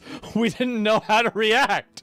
Interviewer, so what happened next? After the drones appeared, some helicopters arrived, but there were very few. I think barely 8 helicopters. From those helicopters, soldiers came down, but a very small number, maybe 20 men, but those men were technologically very advanced. They didn't look like anything that we had fought before. And then the battle began. Yes, but it was a massacre. We were hundreds, but we had no chance.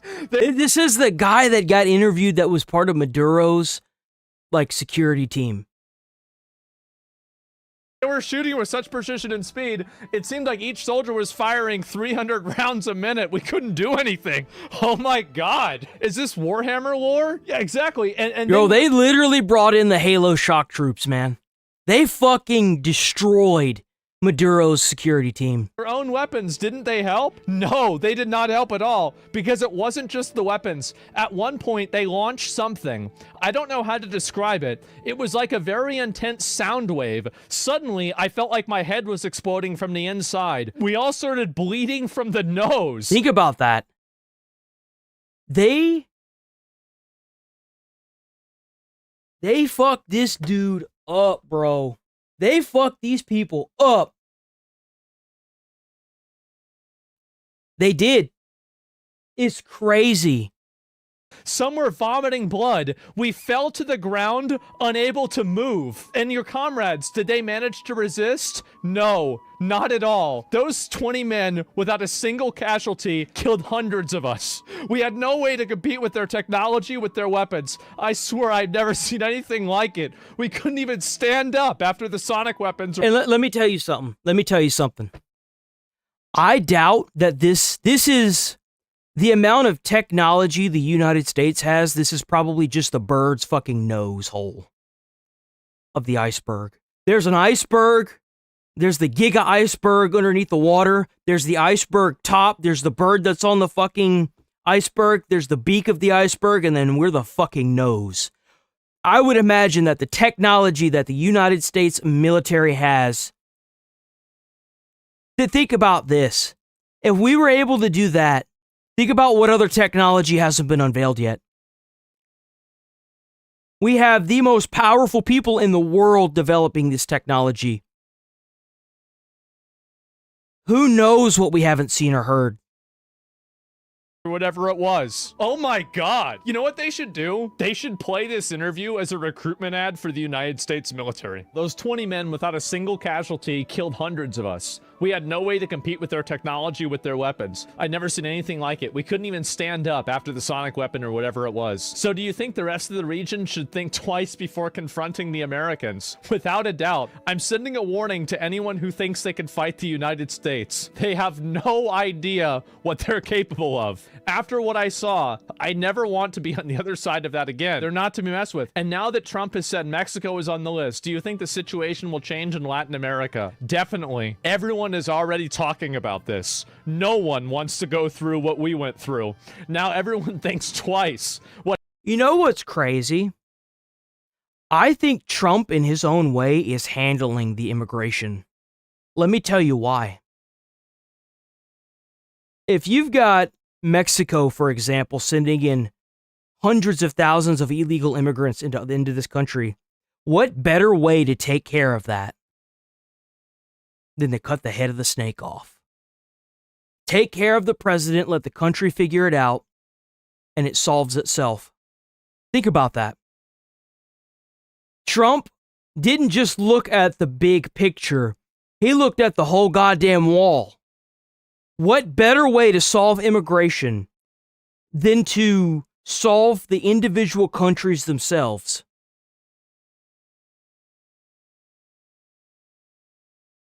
What happened here is going to change a lot of things, not just in Venezuela, but throughout the region. There's a laser? Wait, what?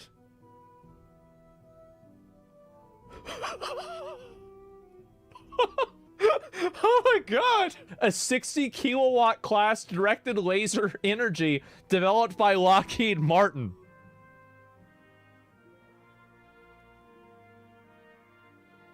Oh my god. And this is what they felt comfortable even showing. They literally spin in the Space Marines and the Psychers to fucking mind control and blow up the brains of these other people. Like, this actually was a Warhammer 40K operation.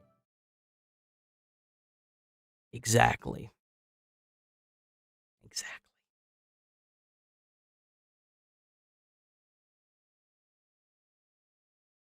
So Iran is... for the last time I heard about... Oh, actually, you know what? Hold on.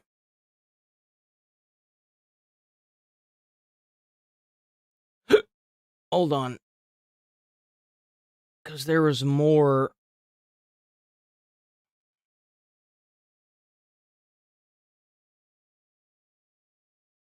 I got 10 years of law enforcement experience. I also was an assistant district attorney. Hold on. Here we go. This one. So there was a U-Haul truck that drove into... Oh, that's demonstrator. Oh, yeah, Iranian demonstrators in Los Angeles.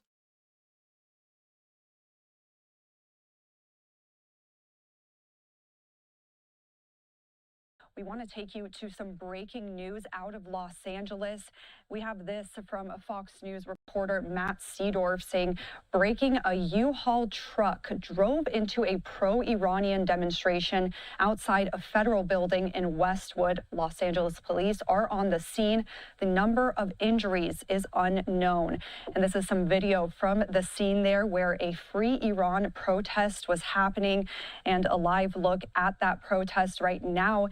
Still a large crowd gathered there. Again, we are hearing from Fox 11 Los Angeles reporter Matt Seedorf that a U-Haul truck drove into that crowd of pro-Iranian demonstrators outside of a federal building in Westwood. That's the reason why you can't let these fucking people get all up on a goddamn road, dude. On the scene there, and it's not even just for the vehicles. It's for your own fucking safety. Get out of the fucking road. Don't know how many injuries are reported. Another look at that U-Haul truck on the scene there just a few moments ago. We got the shot overhead. Again, this U-Haul truck is being reported. It drove into this pro-Iranian demonstration in Westwood, Los Angeles. We're going to continue to follow this news. We don't know how many people were injured. We're still following this. You can see LAPD vehicles on the scene and that U-Haul with some crime scene tape around it. This is from...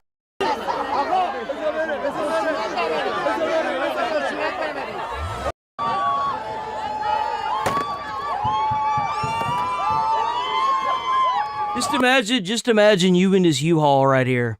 Just imagine you in this U-Haul and you got all this going on around you.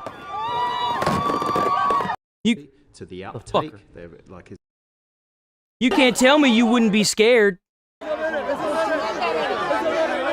Look what they doing to his car. Look, he's on the other side. Look. Hold on.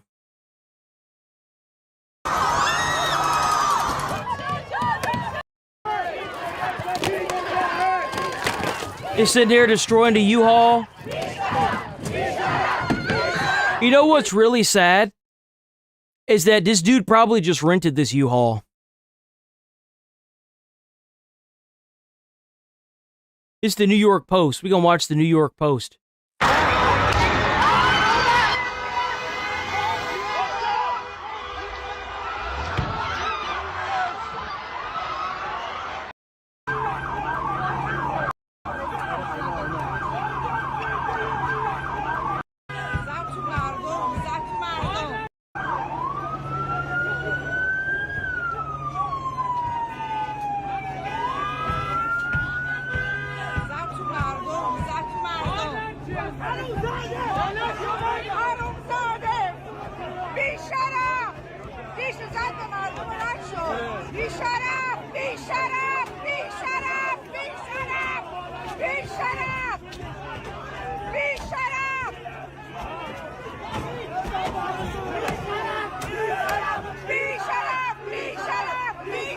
This man terrified. Look what they doing.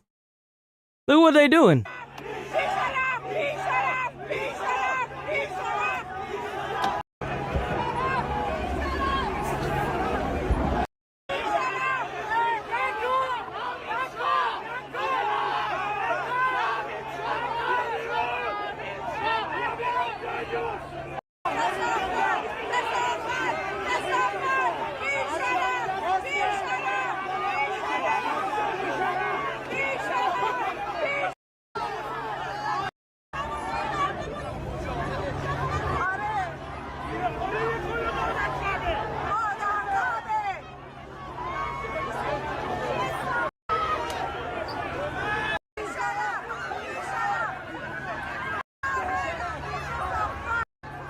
Bro, you can't even drive a U-Haul to go pick his dude. Just imagine this dude just trying to move apartments, right?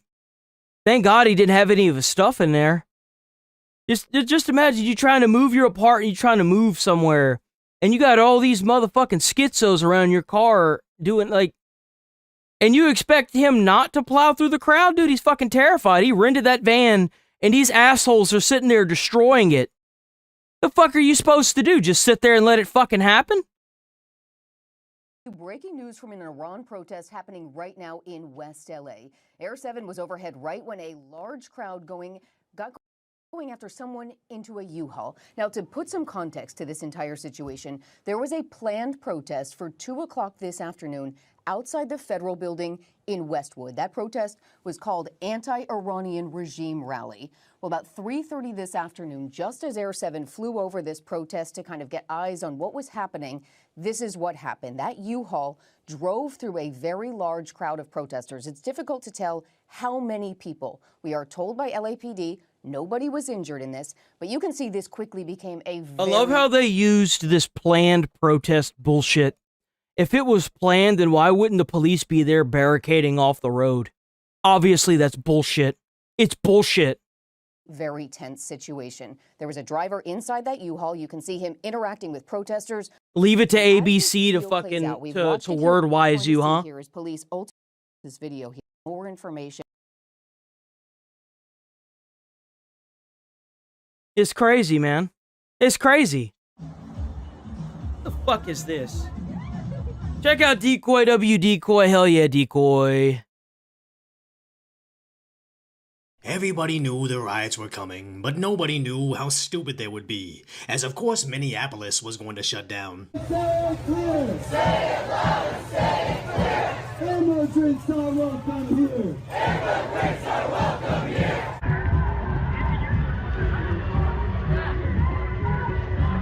Essentially building another autonomous zone just shows how little they knew about the last one, where their magic space away from law enforcement just resulted in several women being SA, 4 separate shootings in 10 days, including 2 black kids getting popped by the Chaz security, with one of them losing their life. Well, BLM seem oddly silent about that tragedy, so of course they think a second attempt at an autonomous zone will work. But these protests range from being silly to straight up sacrificing themselves for the cause. Let's go, Chase. Us, interfering with us, honking your horn, blocking our cars, you have a very high probability of making a really bad decision and being arrested today, okay? I think I'm making exactly I'm not. the right decision. Oh, then why are you giving her a warning? I'm giving her a warning to not interfere with what we're doing, to not make a bad decision today and ruin your life. Well, bad decisions. Thank you. That's funny coming from you.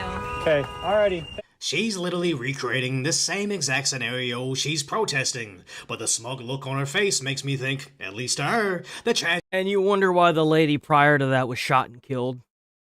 of the initial shooting was a success, and she wants this to happen. But securing yourself and your loved ones is apparently beyond their comprehension. I don't want to open the door if they don't have a warrant. Because this was my DoorDash lady. I don't even know the lady. She just ran to my house. See, what they gotta do is they gotta break down that door after they get a federal warrant. They gotta arrest her for aiding and abetting, and then they gotta arrest that Hispanic lady and get her the fuck out of the country. All right. I have a baby here. Like, I really don't know what to do. I'll open the door if the police, say that I have to open the door, but, I don't know what to do. This lady just was shot yesterday. Now, I ordered fucking food, and there's people outside my fucking house. Cheyenne, I'm on my way, okay? All right. What do I do? What do I do? What do I do? I'm so scared. James, come downstairs. Cheyenne. Simultaneously demanding the credentials of who you openly admit are federal agents, but not the random unknown person that burst into your home. Right? Seriously? Yo, I ain't even gonna lie. Somebody come up into my house and I order DoorDash. Someone's getting a beat down and a bullet. Best believe. By your baby is peak levels of brainwashing. Thinking the feds are more dangerous than a fugitive, all because of lies they told you about an innocent lady just dropping off her kids at school, getting confused, trying to drive away, only to get shot in the face. Except the cops' camera shows they knew they were feds, were there specifically to block and antagonize them, then skidded out right into the ICE agent, but the mainstream media told them otherwise. Which sadly results in a Well, that's what happens when you got CNN making fucking video titles on social media that literally just say ICE agent kills protester, or like ICE agent kills woman or some shit like that, dude. Like, come on. ICE than a stranger bursting into a home, but this newly surfaced video won't change their minds as they continue to move the goalpost. That stands out to me is the question that was just brought up. Why is this person filming? Strange how the demand for body-worn cameras has suddenly He was filming because, let me tell you something. He was filming because he had been struck 6 months prior and dragged 300 feet, fucktard. Well, now you need a reason to record an interaction, because now I do think body cams, I want these ICE agents to have body cams. It's not only to hold the people that are trying to make these false accusations accountable, but it's to hold the agents themselves accountable if they do something they're not supposed to be doing. I think body cams would be an amazing thing. I don't know how these guys don't have body cams. Evidence shows she drove into him at the command of her wife, who later... Just imagine if he wasn't recording. Just imagine. Admitted it was her fault. Now Mayor Frey has to downplay the attack. Donald Trump said that... Look at that. The lady came forward and said it was her fault. The wife. Now Mayor Frey has to...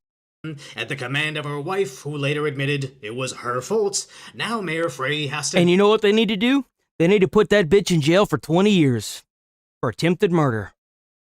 Downplay the attack. Donald Trump said that Renee ran the ICE agent over. Oh, what happened, big dog? You was talking when you first got on that podium before the federal investigation was done. How much of a big man you were. You know, you had that mic shoved up your ass so far. Get the fuck out of here, ICE! What happened? You was talking big shit. Don't take my word for it. Don't take their word for it. Watch the video from every single angle. I mean, the ICE agent walked away with a hip injury that he might as well have gotten from closing a refrigerator door with his hips. He ended up in the hospital. If it was that kind of injury, then why did he end up in the hospital? It's because he got hit by a fucking car, asshole. He was not injured. I've seen worse injuries from doing that. So you actually met up with this man and you talked to him. Interesting. There's more evidence they don't want. That's interesting considering the minute he got out of the hospital, he was put in protective custody. So like his name, his identity, his family's identity, all that's been switched around. It's interesting to me how he knows that. Activity when they already made up their mind about the situation and will always find backwards rationalization to support their opinion. With their supporters doing the same, already raising $1.5 million for her left-behind family. And again, I too wish she was alive, especially in such a senseless incident like blocking... It's such a stupid-ass way to die, too. It's such a dumb-ass way to die. Such a fucking retarded way to die. What the fuck?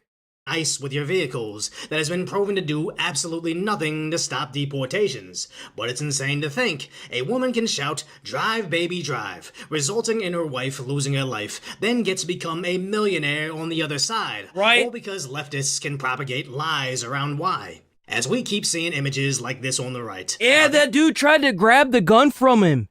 Yeah, this guy tried to grab the gun out of his hands, and then the dude just ate a face full of powder. That guy that get pepperballed in the face, conveniently omitting he was grabbing the gun. Mm-hmm. With hyper left red. Oh yeah, I'm sure. Oh, I got pepperballed in the face. Really? Why did you get pepperballed in the face? No reason. Oh yeah, what's this video that went mega viral of you getting shot in the face after you tried to grab an agent's gun? Their best to suppress inconvenient facts. And all this does is promote more protests and become angry riots, causing more senseless loss of life. They know this, they don't care, so now we're seeing 24-hour civil unrest across the country. Step back. Oh, she hit a vehicle. So she was driving like that one dumbass did, and she struck a vehicle, and she probably drove off too, didn't she? So now they got her ass. They got her bitch ass.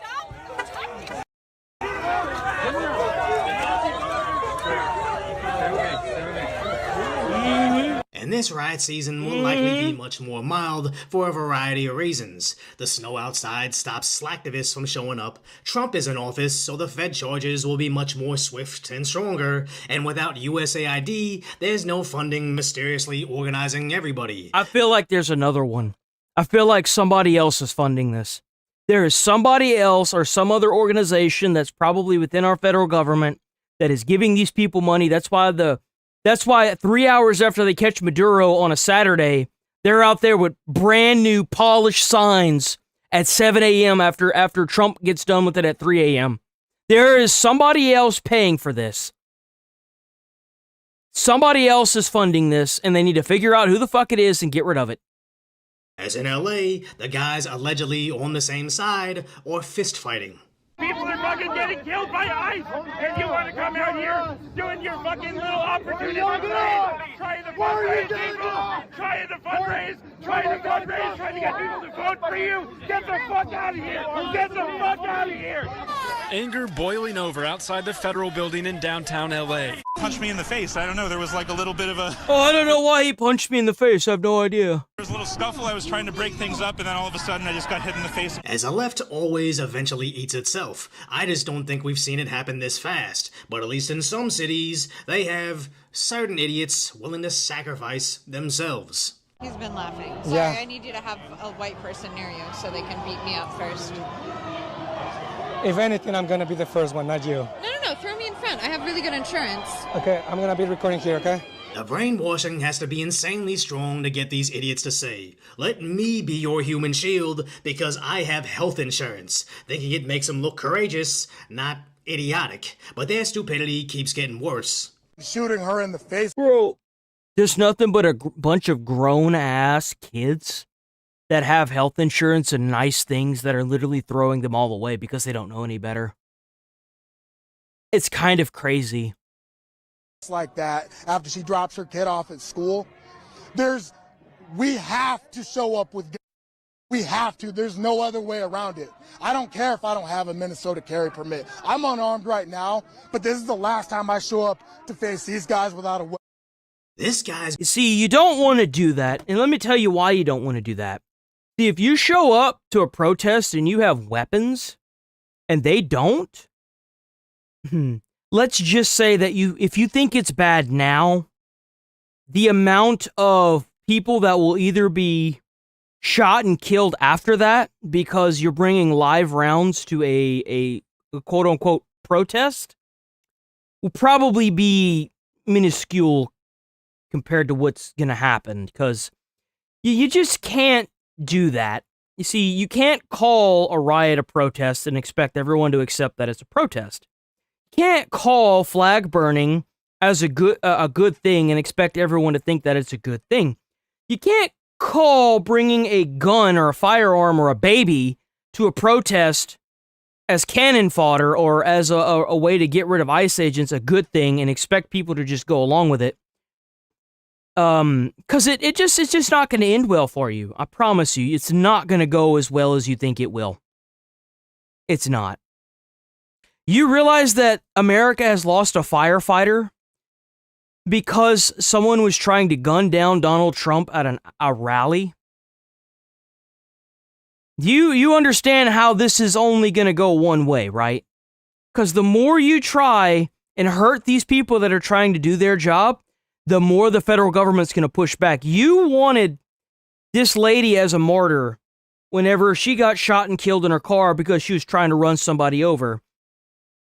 And the government retaliated by sending in the National Guard. I know that the mayor thinks that he did it, but I guarantee you that was the first stage in what Trump's retaliation towards this was sending in the National Guard to keep things under control. And more ICE agents. By the way, whenever this happened, they sent in a surge of 1,000 ICE agents into Minneapolis. You thought you could hurt one ICE agent, and instead they surged 1,000%. You're not going to make the federal government just go away. It's not how it works. Going to land himself in prison, hopefully without anybody getting hurt. But again, the brainwashing has to be at cult levels for him to openly admit, on camera, I'm gonna commit a felony. And the only thing worse than a useful idiot on the street saying this is Philadelphia sheriffs saying arguably worse. Let know that law enforcement professionals, real ones, not the fake made-up ICE, probably Trump's new army to attack citizens of the United States. Did you hear what I said? No law enforcement professional wears a mask. None. They're wearing a mask because these protesters are doxing them and harassing their families. It's very widely known why they're doing it. They're doing it for that reason, because they have a job to do, and they don't want their families to get dragged into this because of a bunch of schizo freaks like yourself. I can tell you exactly why they're doing it. None. And I love that they're so quick to say that, but whenever we watched that guy burn the flag in that crowd and then leave, he had a mask on. No one talked about that. If any of them want to come in this city and commit a crime, you will not be able to hide. Nobody will wish you off. You don't want this smoke, because we will bring it to you. And the fake, whatever they call them, because I can't say the name, but the criminal in the White House would not be able to keep you. You mean federal agents? The FBI? The people that are above your government? The ones that make the laws for the entire country and pretty much own and can change the Constitution at will? The people that gave you your job? You mean those people? The ones that push federal laws across the entire country, whether the individual states like it or not? Those people?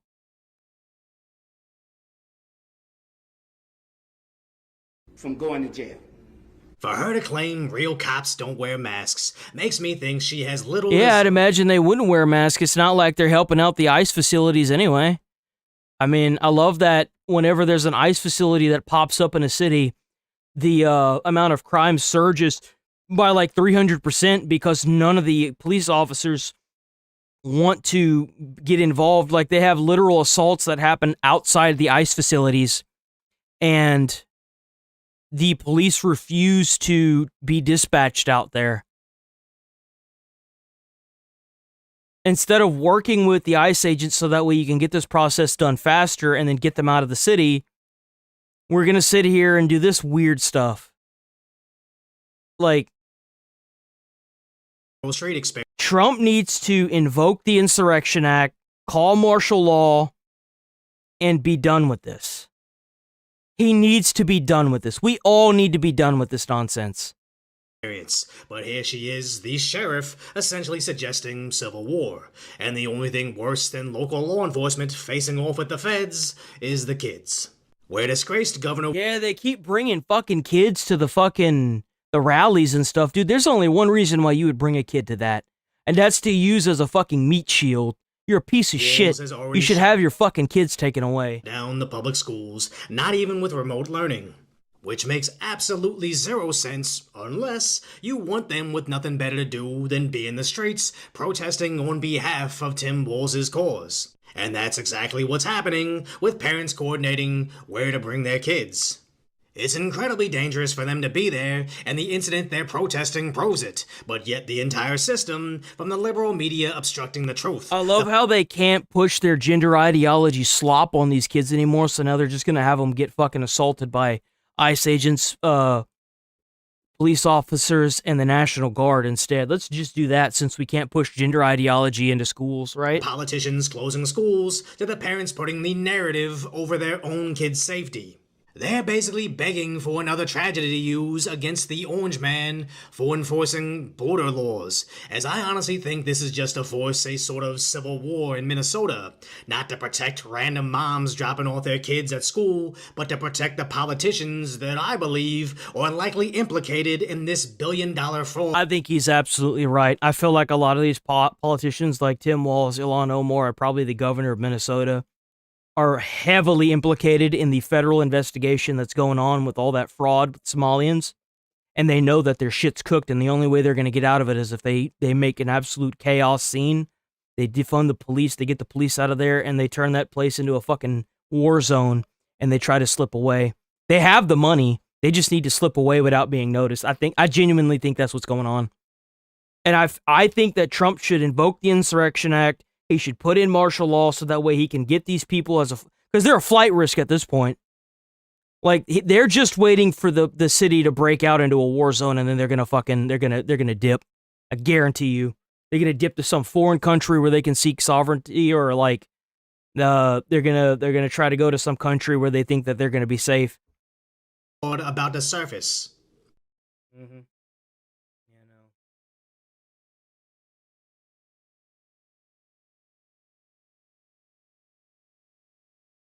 Yeah, so that's right. The Iran cut off the they cut off the internet, and then Elon Musk activated Starlink in the area so that way they could have their internet. Bro, like, between Twitter and Starlink, Elon Musk is paving the way to the new world, bro. I'm telling you. Elon's got his shit together. Now learning that the death toll has risen to 203 in Iran, and one of the they were opening fire on crowds of people that were protesting the government. From what I understand, the hospitals, because like in the time that they turned off the internet, because Trump has already threatened the regime in Iran. He said that if you continue to open fire on crowds of people, that he's going to step in. And so what they did is they turned off the internet, and then they filled up like all the hospitals. Like the reports that are coming out saying that like the hospitals were like, they didn't just hit max capacity, they like went over it by a shitload in Iran. Like, people were just spilling into the hospitals. Remarkable things about this is watching these images that are we're seeing out of Iran. The government, of course, has cut off the internet to the entire country. They've even cut off landlines. Like whenever I think of freedom of speech now, I always think of Elon. I'm sorry, dude. Like, Elon is paving the way for, like, that's the whole reason why we're so split now, even in our own country, is because Elon took over X, and like, it's hard to get banned on X. It's insanely hard. Like, people post straight up porn on there now. Timey phone lines. Because they're trying to keep these images from getting out. Yeah. They've been cutting electricity to cities. And in stepped Elon Musk with Starlink. The reason that we're seeing these images right now is because Starlink, using satellites over Iran, is able to, and it's not a perfect system. It's not everybody has the access that they want or that they need, but enough of these images and video is getting out, which is the only reason we're seeing this. And one of the things I think is so interesting about this is that, and a real question is the number of outlets, mainstream media outlets, who are ignoring this story for some reason. For some reason, they don't. That's exactly what Asman was saying. Asman was saying that there are, like, every media outlet is, like, the staggering number of media outlets that are just ignoring this is insanity.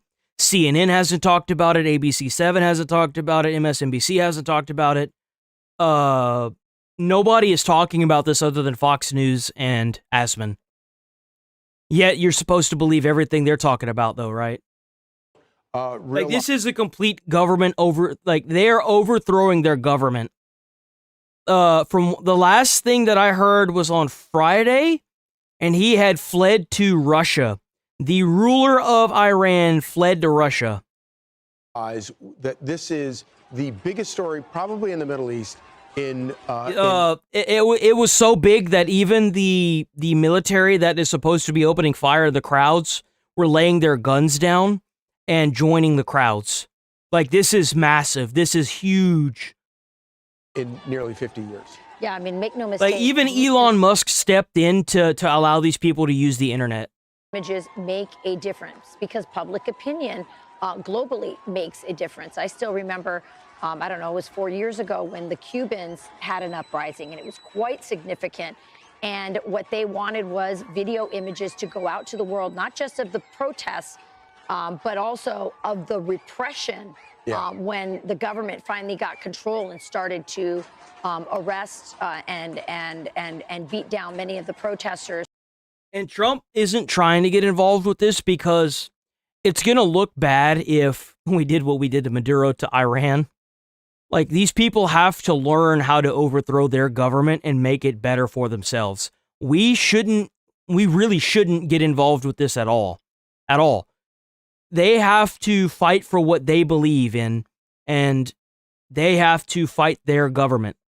Because if we step in, it's not going to look good, like, worldwide. Then you're going to have other nations that are like, well, you guys did this, and da-da-da-da-da, and it's like, you put this person in charge, and da-da-da-da-da, and it's like, dude, like, no. And they were begging Joe Biden for the ability, to send some help for satellites so they could get those images out. And Joe Biden said no. But then when the same things happened 2 years ago. It's nice to see that Elon just stepped in and was like, I got you guys. It's sad that they can't rely on our politics to help out, help them get their media out to us and let us know what's going on. But I love that the richest man in the world is just like giving the middle finger to whole countries. It's great. Venezuela, Elon Musk, they didn't have to beg Joe Biden for anything. They were able to get it from Elon Musk, just as the Iranians are doing. So Elon Musk, just as he freed Twitter, really playing a giant role. He really did free Twitter. I know you guys are like, no, he didn't do that. He really did. He completely took the bars off that all these sponsors were doing. Like, he single-handedly could lead the way for the change in sponsorship for every platform. He really can. Because, like, every sponsor was like, well, you can't do this. And he's like, fuck you. I've got enough money. I don't need your fucking money. Fuck off. That's literally what he said. In allowing people to speak freely, and also for all of us to see what's going on. And to that point, Rachel, you got me thinking, he's also, like, we saw President Trump saying, we've got your back to Iran. Elon Musk is also standing with them. Just 2 days ago, Elon Musk responded to Ayatollah And the Khamenei. only reason why Trump would even step in, like, the Iranian people can't even have weapons, but their government and their military can. So they're just opening fire on all these protesters that have no ability to defend themselves whatsoever. He has been saber rattling. If I'm and not saying mistaken. he won't be defeated. And Musk tweeted a very famous Persian saying, which is essentially say that the Ayatollah had said, "We won't be defeated." And he tweeted out in Farsi. He tweeted out that the phrase that means wishful thinking. Yeah, you can't own a. Yeah, no. Then like you have these women being raped in prisons too. No, I know exactly what was going on with this regime. You have the women that were being raped in prisons and giving birth in prisons. So you have actual prison babies. Like, it's terrible. Like, the things that they did to these people were awful. And to be quite frank, this was a matter of time, especially with how the internet. Like, if you're gonna be a dictatorship, you're either gonna have to be like a little bit like what Russia is, or you're gonna have to be like how Kim Jong-un runs his show over in Korea. Like, you're gonna have to be one or the other, because if you want to be a totalitarian, or like force people to do what you want and then do what Iran was doing, you're gonna have a bad time as a government. You're gonna have a really bad fucking time. Because like, they're gonna look and see how America is, they're gonna look and see how Europe is, they're gonna look and see how even Russia is, and they're gonna see that even the dictator in Russia isn't as bad as how they have it. And they're going to be like, no, fuck this, I'm done. And then that's what's going to happen. Fantasy that you won't be defeated. And these protesters have been chanting that phrase in these protests. Last point, it is so amazing because Lucas talked about pre-1979 Iran. So many, anyone under 40 years old is fighting for freedom that they haven't never lived in known. their life. Yeah. That's such a great point. Well, you saw that. They don't know what freedom is. They've been literally cast as like rats in their own society. It's awful. Tweet out from Lindsey Graham. A lot of people get nervous when they see Lindsey Graham promoting something, some kind of military foreign action. But it's going to be interesting because we're going to have Patrick Bet David. He is a refugee from Iran. He's a very famous, as you guys know, podcaster and businessman in America here. And we're going to have him come on to explain, what's going on, what he thinks. It's crazy, dude. Trying to an unprecedented level as Tehran cracks down, and activists report more than 200 have been killed. Trump administration 200 people killed. Is reportedly planning on stepping in as the president vows to stand by those protesters and help This was 13 hours ago. them reach freedom. Our next guest fled Tehran as a child and says Iranians have been trying to overthrow the Ayatollah for years. All they needed was that missing piece, Donald Trump. Patrick Bet David joins us now. Patrick, it's such an honor to have you. You know what really burns my ass? Well, why couldn't they have used Joe Biden? Because Joe Biden didn't do shit during his election. Bro, I'm fairly certain his wife ran everything in that bitch. The show, and you're the perfect guest for Biden this topic. was a We just joke. put up a quote from Lindsey Graham, who's definitely in support of President Trump intervening in this case. A lot of people voted for President Trump because they said no more stupid wars. And you understand the implications. I think you understand what has happened in the past. Is this different? If so, why?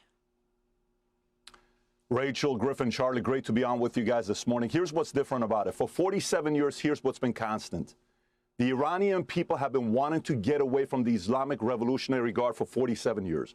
For 47 years, the number one candidate that everybody would talk about that could pull this off is the son of Mohammad Reza Shah Pahlavi, which his name is Reza Pahlavi. Everybody wants him to go back and do it. He's supposed to be the savior.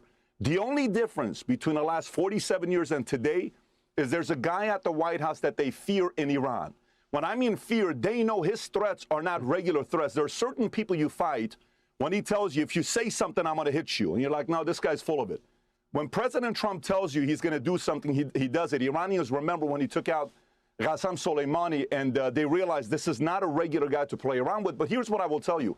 Emotions are very high right now, very, very high right now. And people around the world who are Iranians that want to go back and see their country, all of us remember the history of Mohammad Reza Shah Pahlavi, how amazing of a job he did. He gets criticized a lot. But to us Iranians who came from there, I was born during that time, and my family stayed in Iran for 11 more years. So I lived in Iran under Khomeini for 11 years. But here's what's happening that media is not talking about. We're hearing reporting about 200 people. Why would Khamenei and Pezeshkian turn off the internet for 3 days? The numbers I'm getting... That's what I said. That's what I had said whenever it happened. I was like, oh, they about to kill a bunch of people. I guarantee you it's not 200. I can almost promise you that a lot more people died. 1,000, 4,000, doctors, hospitals sending reports saying these numbers are higher than it is. Yeah, like the hospitals and the doctors that were reaching out on Twitter have, mind you, said that the hospitals were so over capacity that the fucking tiles were red. Like, and you could imagine what that means that the tiles were red.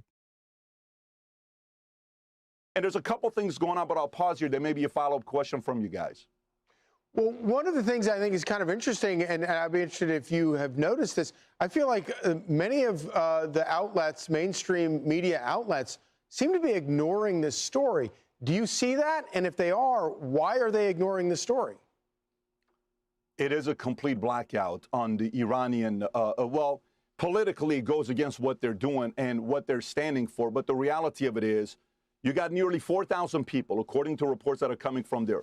Here's what they're not talking about. This may be the most important thing. They're burning down mosques. Why are you burning down mosques? You see a lot of people holding out signs saying, I'm Persian, but I'm not an Islamist. You hear all these candidates about, hey, I'm going to be able to save Iran. I'm going to be able to do this. And the media not wanting to cover something like this. The most important thing right now is the courageous Iranian people who are on the streets going and doing their part. If we do it right, the combination, remember, sometimes you got to realize God is sometimes does certain things in its own magical way. This is the 47th year of the Islamic revolution that happened under Khomeini. And this is the 47th president. If the stars are lined up, if God is watching over us, this may be the first year in 47 years that Iran could be free with a big help by the president of the United States of America, which is President Donald J. Trump. Patrick. Isn't he the 47th president? I think he is, isn't he? We've got left here. I did want to ask you, because you are old enough to have been born in the pre-1979 era, but to see these protesters. He's right. No, he has. That's the reason why he's saying 47. Donald J. Trump is the 47th president. In their teens, 20, 30 years old, that have never known anything other than the life under the Islamic regime. It's remarkable to see that. You have to respect what they're doing. They are the heroes. The parents, imagine your parent. I got 4 kids. Imagine you go to sleep and your kids are out in the streets. You're talking to your wife. You're talking to your husband. Where is Joey? Where is Johnny? And they're out there. I'd be stealing so much shit, bro. I ain't even lying. I'd be out there stealing all kinds of shit. Every day I'd have a new TV. I'd be selling that bitch on eBay when this is all over with. Shit. Because they want to be free. They're willing to put their lives on the line because they want to be free. Imagine how powerful freedom is. They don't have that in Iran right now. Yeah, it is a remarkable moment. Yo, W protests in Iran, by the way. W protests in Iran.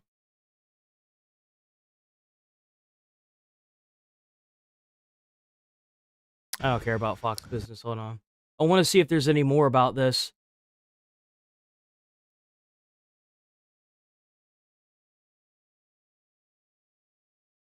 Wait, what is this?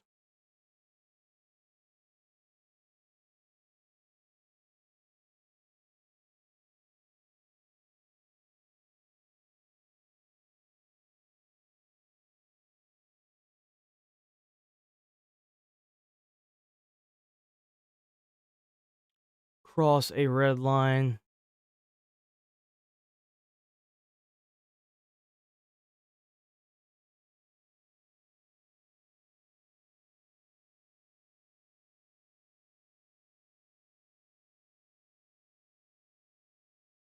The Senate is expected to take up a final vote on the War Powers Resolution this week, with only a simple majority vote needed to pass. Joining me now ahead of all of that is South Carolina. Why is the Senate trying to clip President Trump's wings at a time that the world is getting more dangerous? We just saw what's going on right now in Iran. The War Powers Act was passed in 1973 by a bunch of liberal Democrats. It's a power grab by the Congress against the commander-in-chief. Every president since 1973 has rejected the idea that Congress can substitute our judgment for theirs. So what these five are good friends. They're creating a situation where you have 535 commander-in-chiefs, not one. There's never been a court case in the history of the country where a military operation was terminated by the Supreme Court because Congress didn't approve. There have been 130 military operations by the commander-in-chief without congressional approval. So here's my point. You're creating a disaster for the country. If a member of Congress doesn't like what the president's doing as commander-in-chief militarily, cut off funding for that operation. We have power of the purse. You can do that. If you think the president doing something illegally, you can impeach him. But we can't have a situation where Congress becomes commander-in-chief. That would be a disaster. This is an unconstitutional power grab. To my colleagues, you're doing a lot of damage. You're emboldening our enemies. You're restricting President Trump. Unconstitutionally sound, doing a lot of damage. Stop it. Senator, over the weekend, you tweeted about what you're doing is wrong. Go ahead. Senator, over the weekend, you tweeted to the Iranian over the Ayatollah. President Trump says, if you continue to kill your people, all hell will break out, all hell to pay. That's as strong as when Reagan said. So they're trying to prevent this? That's kind of crazy that all these media places aren't covering this. And then to boot in the Congress themselves, they're trying to prevent any intervention. Mr. Gorbachev tear down this wall. President Trump is not Obama. He picked the people over the Ayatollah. Here's what's going to happen. We got to make action match spot now. This is the biggest deal since the want him. If we can get rid of him, it'd be the best thing could ever happen. But if he stays, if after the it's going to be bad, dude. If he stays, there will probably be public executions of everyone that was in any footage of them and their family. Because that's what they do. They don't just go after you, they go after your whole fucking family, dude. Like, I really feel bad for the Iranian people that the American government is just it's got their head so far up their ass they can't do shit, dude. It's kind of sad, honestly.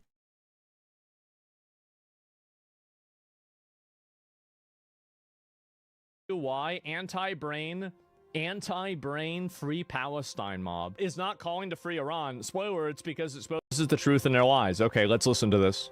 So these were the people that were crying, Palestine and Israel, Palestine and Israel. Hello, Iranian here. They keep asking the same question. Why are lefties, why are the loudest pro-Gaza voices completely silent when it comes to Iran? Because they've been completely intellectually and emotionally captured by the idea that Islam is a religion of oppressed people. So they cannot go and look at Islam as a religion of oppression because it breaks their programming. And that's the programming that they've created for themselves whenever they have, like, almost everything inside of their ideology is built off of an oppressor and an oppressed dichotomy. And so as soon as you understand that, everything else makes sense. Well, the answer is simple, because the truth exposes the lie. Because acknowledging Iran would shatter the ideological fantasy that they built. Let's be clear. Islamic Republic of Iran is not a victim of Western imperialism. Yeah. It is a theocratic authoritarian regime that survives by exporting violence, funding Islamists, and crushing its own people. You have to realize that the person that is running Iran is funding terrorist organizations all over the world. He is taking his people's money, making them literally live in squalor, and sending all of that money to terrorists all over the fucking world. All over the world. The fall of the Iranian government is the best thing for freedom all over the world. I'm gonna play that again. That's an important one. We're gonna listen to that one more time. That survives by exporting violence, funding Islamists, and crushing its own people. It does. And this is the other thing, too, is that, like, very clearly the sanctions on Iran have negatively affected Iran. But if you have sanctions on you, don't you think that you should be allocating your money to things besides funding terrorist groups? Like, where's your priority list there, right? I mean, if you're already getting sanctioned, why are you sending money to terrorists? Volume up? Okay, I'll turn it up. Sorry about that. Yes, it funds Hamas, it funds Hezbollah, it funds all the little proxies around the region and around the world with Iranian people's money, not the government. And there's plenty of white girls in America that love Hamas. They do. And money, not the regime money, stolen money taken from the worker who cannot afford bread in Iran right now. Families. I think that people haven't even seen this, is that this is what the inflation looks like in Iran. This is in 2 years. Look at that.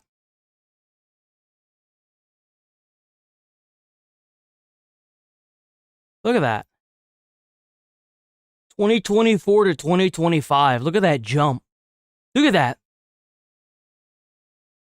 2010, it was 1 to 10,000. Now it's 1 to 1.38 million. Think about that. That's in literally 16 years. Holy shit. You think it's bad here? Oh my God.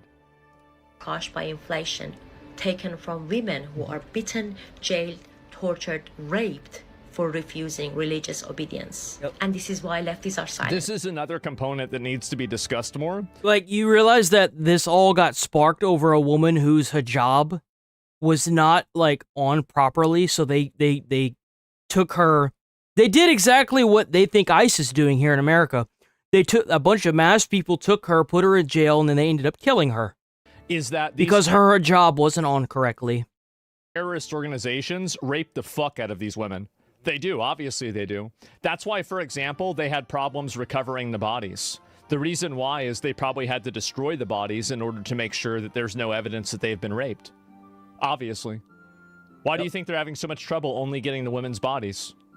It's just logic. Of course that's what they're gonna do. They rape little boys too? Of course they do. Because Hamas fits their narrative, but Iranian people don't. Exactly. Because Islamist violence against Israelis can be reframed as a resistance. Yep, exactly. Islamic violence against Israelis can be formed as a resistance. Exactly. This is the oppressor and oppressed. That's what I said before. But Islamist violence against Iranian exposes the truth. Right now, as you're watching this, Iran, a country of more than 92 million people, is being erased in real time. Near total blackout for more than 24 hours. No internet, no call services, no connectivity whatsoever. And yet silence. No emergency protests on Western campuses, no Nothing. They are trying everything in their power, including probably paying off some of these media places, to not show this. They are trying to hide this. Even our own Congress is trying to go against Trump stopping this. But you want to tell me that our Congress isn't paid? Come on. Nothing. From all of these activists. All of these people out there that are crying and screeching to try to keep illegal aliens in their country are not supporting Iran that's trying to overthrow an Islamic government that rapes and murders them. hashtags, no solidarity statements, no megaphones, no tears. Because Iranian suffering does not fit their agenda. Because leftist movements today are not driven by human rights. They are driven by selective outrage and ideological loyalty. There it is. Man. It's the same thing that happened with Maduro, and they saw how that went, so that's why they're not going to get involved with Iran. They're not going to win that. When you had Iranian people as counter-protesters to the protesters of the capture of Maduro, you lost. You lost big, buddy. You lost big. They didn't expect the backlash from the counter-protesters to be actual Venezuelans that had to flee from their own country. They will scream about censorship unless it's done by an Islamist regime. That's right. They will condemn the state violence unless it's wrapped in religious language. That's right. They will chant Free Palestine. But well, not religious, explicitly Islamic. Because they'd condemn it if it was Christian. Because Christian is white-coded and Islamic isn't. That's the reason why. They will never say Free Iran because that will require admitting something unforgivable. That political Islam is not liberation, it is domination. Yeah, of course. I mean, like, any theocratic government is going to be like that. Absolutely. And that is exactly what's been happening in the West, by the way. Yeah. That the Islamic Republic is not anti-imperialist, it is imperial toward its own people. That Hamas is not some isolated resistance group. It is part of a broader Islamist ecosystem that is funded, trained, and sustained by the regimes like Islamic Republic in Iran. And here's the part that... And you can see how bad Americans have gotten brainwashed because they got mad at Zoran because he condemned Hamas. Like Hamas, that is a recognized by America terrorist group. They expected... No. Here's the thing that you failed to say, Asman. Recognized by Trump. Anything that involves Trump, has anything to do with Trump, these people are automatically against it. Why? Who the fuck knows at this point? Seriously, who the fuck knows? He captured Maduro, a fucking dictator that killed his own people. Oh, we're gonna protest. Oh, we're gonna bro, like, what are we doing anymore? We gotta protest against a lady that tried to run over a federal agent and then she got shot and killed like a piece of trash. She was a domestic terrorist. They charged her as a domestic terrorist. Like, Mayor of New York even City. Her own spouse said it was her fault. To go out and say that he's not going to condemn Hamas. That's crazy. There are more non-white Christians worldwide. Oh, I mean, nowadays, Africans love Jesus. They do. They love the guy. Are not silent. They are being silenced. Yep. And the silence from the Western left, well, that's a choice. Mhm. A choice to protect an ideology, a choice to excuse Islamism, a choice to Yep. look away when millions of people are suffering. Because their suffering, Iranian people's suffering, complicates a slogan. History will remember this moment. It will remember who spoke for universal freedom and who decided that some lives matter less than preserving a narrative. What we are seeing right now, the capture of Maduro, the overthrowing of Iranian government, the censorship of the Iranian government being overthrown, the Elon Musk using his satellites to help these people get their word out, we are seeing a global shift in the narrative in a way that I never thought I'd ever see in my lifetime. Like, it's so bad that they're trying to call Trump a dictator and a terrorist, and he's out there getting dictators and terrorists. It's crazy. How can you possibly sit here and be against this? And you have people from that country, you have people from that walk of life telling you, help. We need help. Please help us. And you have these people that have fled their own country in America, counter-protesting these retarded Americans that have never set foot in Venezuela once, saying, I'm Venezuelan, what are you? Who are you? You have political people going against the intervention of the United States in Iran, trying to act like our commander-in-chief, the president, doesn't even matter who's in charge, who is actively saying if you continue to cause a bloodbath in your country by using your military to shoot and kill protesters, we will intervene.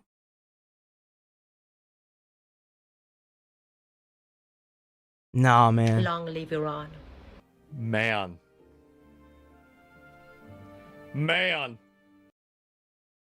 Look at all the people.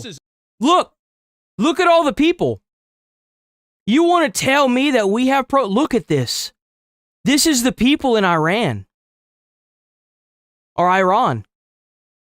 Look at them.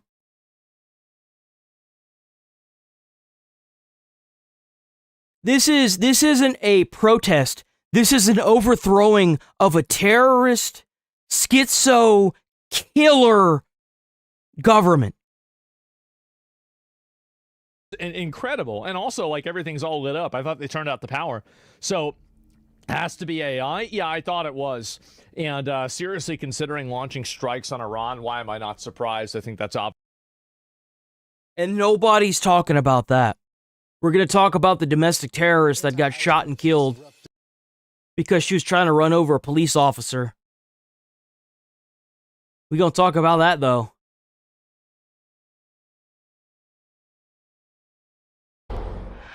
And you want to know what our president is doing for us? This is what our president's doing for us. If you really want to know. Oh, how will this help anything? Well, we're buying $200 billion worth of bonds, so that's a pretty big deal. You've seen mortgage rates actually go into the fives today. That is a huge deal for the American people. So you've got the ban on institutional home buying, plus you got mortgage rates in the 5%. He didn't talk about banning it. He did it. Trump made it illegal for big corporations to buy up houses. He banned it.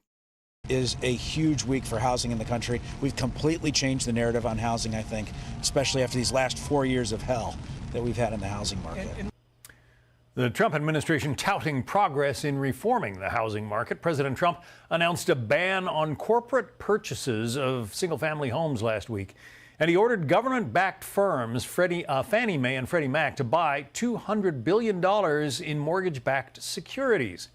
Mr. Trump took to Truth Social saying, quote, people live in homes, not corporations. Joining us now, Dom.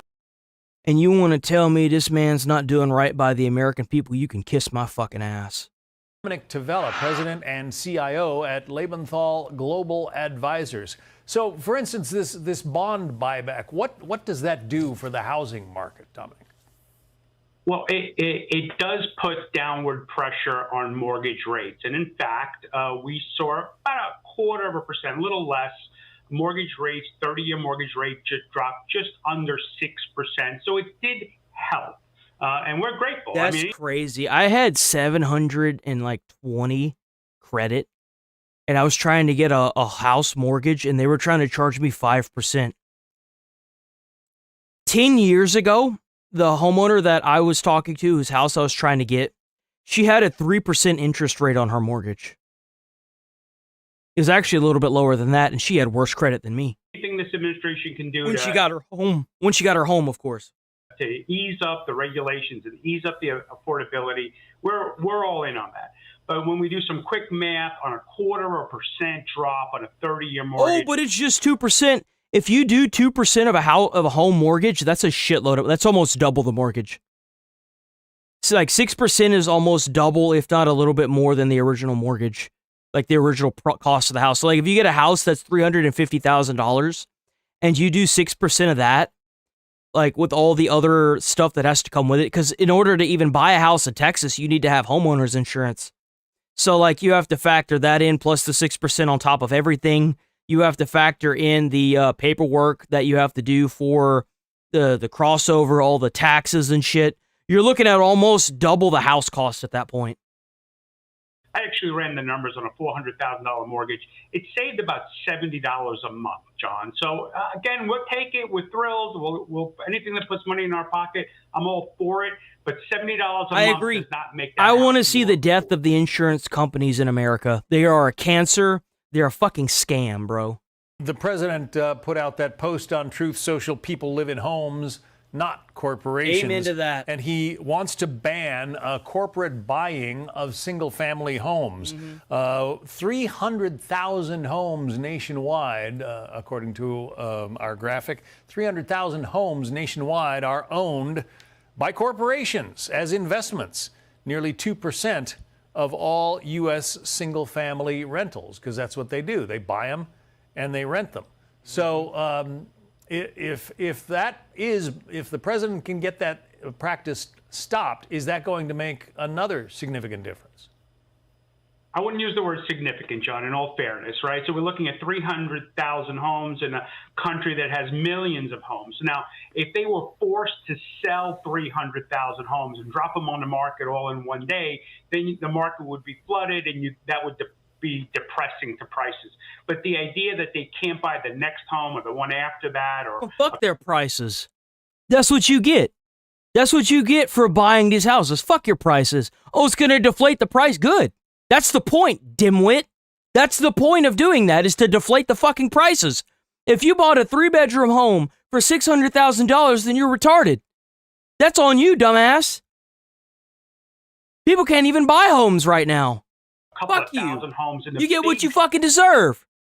You don't need more money. What do you need more money for, bro? You have enough money that your kids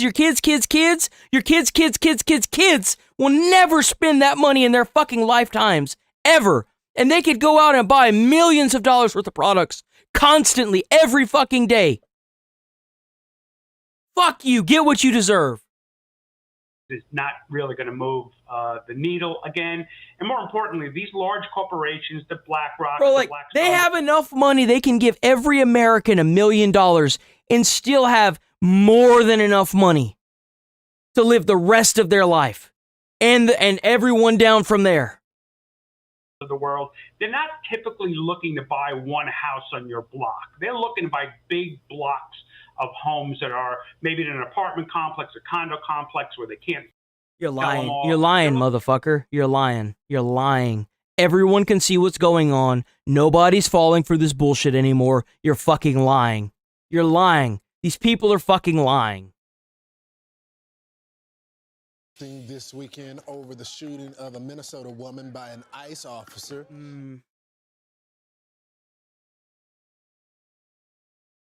His day will come. Hassan yesterday, it's actually crazy. and, I've been a defense attorney for a long time. This is just my evaluation of the facts as they are. I think the officer He's a defense attorney. As a good defense. And I think a conviction here is probably going to be very, very, very unlikely, even without the political nonsense. The reason... Who'd have thought the FBI investigators that came down from the White House that investigated this saw what everyone else did when they saw the footage that had a fucking brain?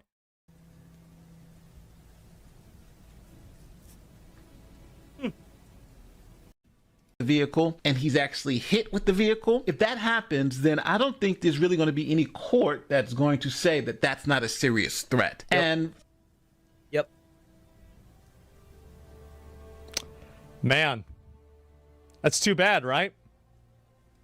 For those facts to manifest themselves, it's going to probably lead to this officer not being charged with anything. They may say this is a good shoot. And in this case, I can see both sides where you could say this may not be as clean a shoot as you want, but I don't think this officer will go to jail. I don't think there's going to be any charges brought. And if there are charges brought, they're going to be brought in vain, because soon as you put an officer in front of a vehicle and the vehicle goes forward and the person's pressing the gas, it's fucking duh. Obviously. No shit. It's honestly going to be almost impossible to convict that officer. It just is. It's standing in front of a vehicle that's coming at you is a serious threat. And a serious threat doesn't mean it has to kill you. It just has to seriously injure you.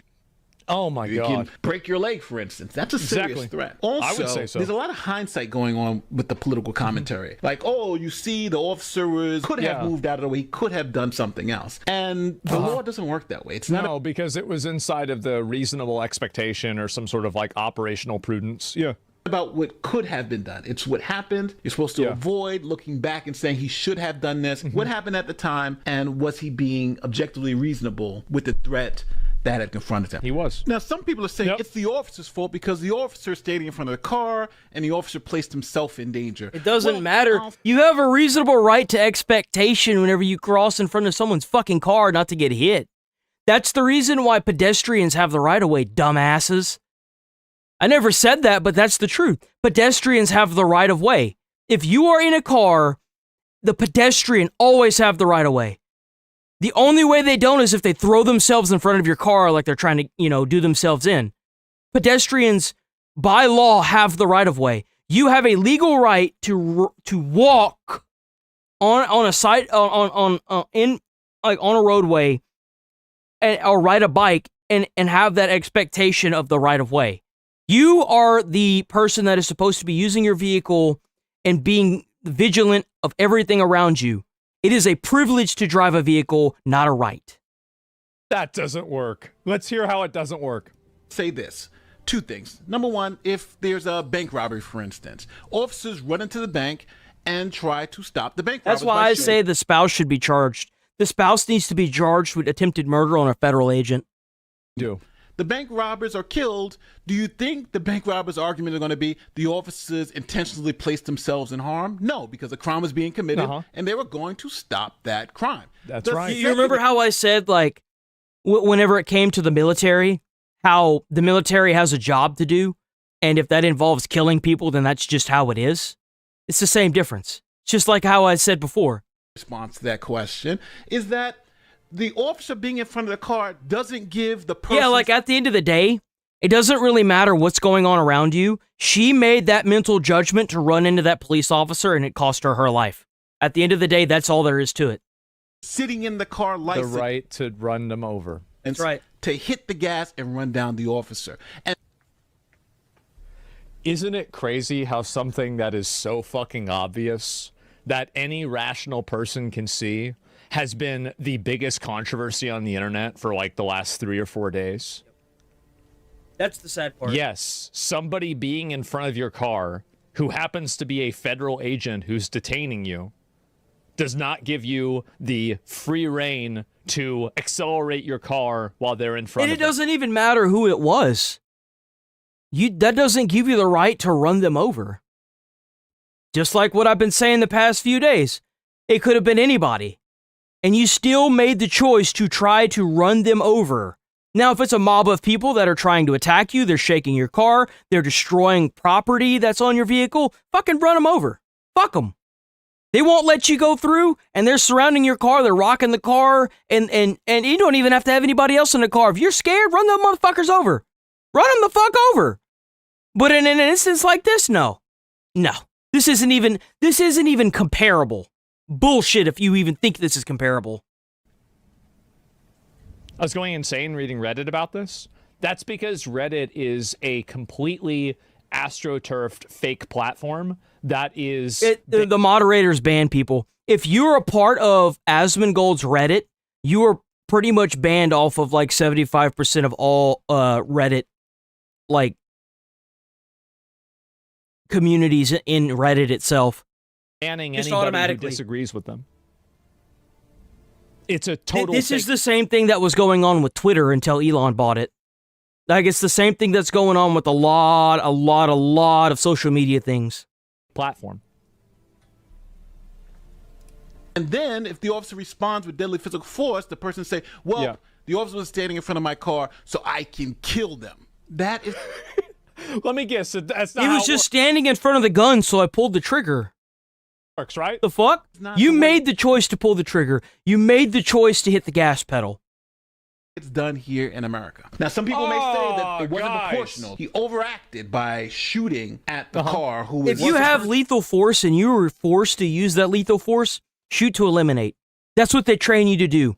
If you ever have to pull your gun on somebody to kill them, how many Midwest safety videos have we seen where a police officer's brains got splattered on the fucking pavement and you had 7 other police officers crying and trying to do CPR on this dude's brain all over the fucking pavement? That could have been that dude's leg. He could have gotten run over. His head could have been popped like a fucking grape. But no one wanted to talk about that, right? We're going to talk about how he could have just stepped aside. He's supposed to just look at this lady and read her fucking mind, right? Away from him. But at the point in which he's hit by the car, he was turning towards him. In front of the car enough to make contact with the car. And I think that is going to be the determinative factor in this case. Now, if you disagree with me, I'll see you in the comment section. But I wanted to at least give you my opinion to show you that this case I'm struggling with, but... And that's the reason why the federal agents didn't want to turn it over to the little piss-stained fucktards that were running that state, is probably because they would have fucking... Even if this footage wouldn't have been released, they would have been bitching and complaining and moaning about the actual footage where it was him recording. They would have been, it would have been just like the Epstein files all over again. We would have never heard the end of it, and then they released it, and guess what? They have nothing to defend themselves with, and they're still out there protesting like a bunch of fucking idiots. Bunch of lobotomites is what they are. I generally brainwashed fucktards.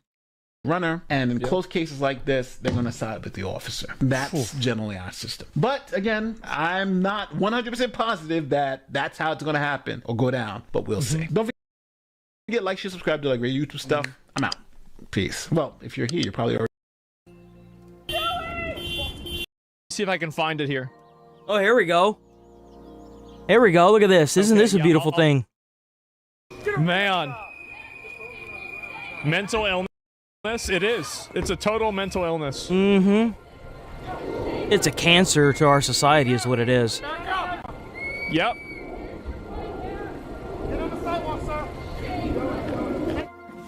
Man.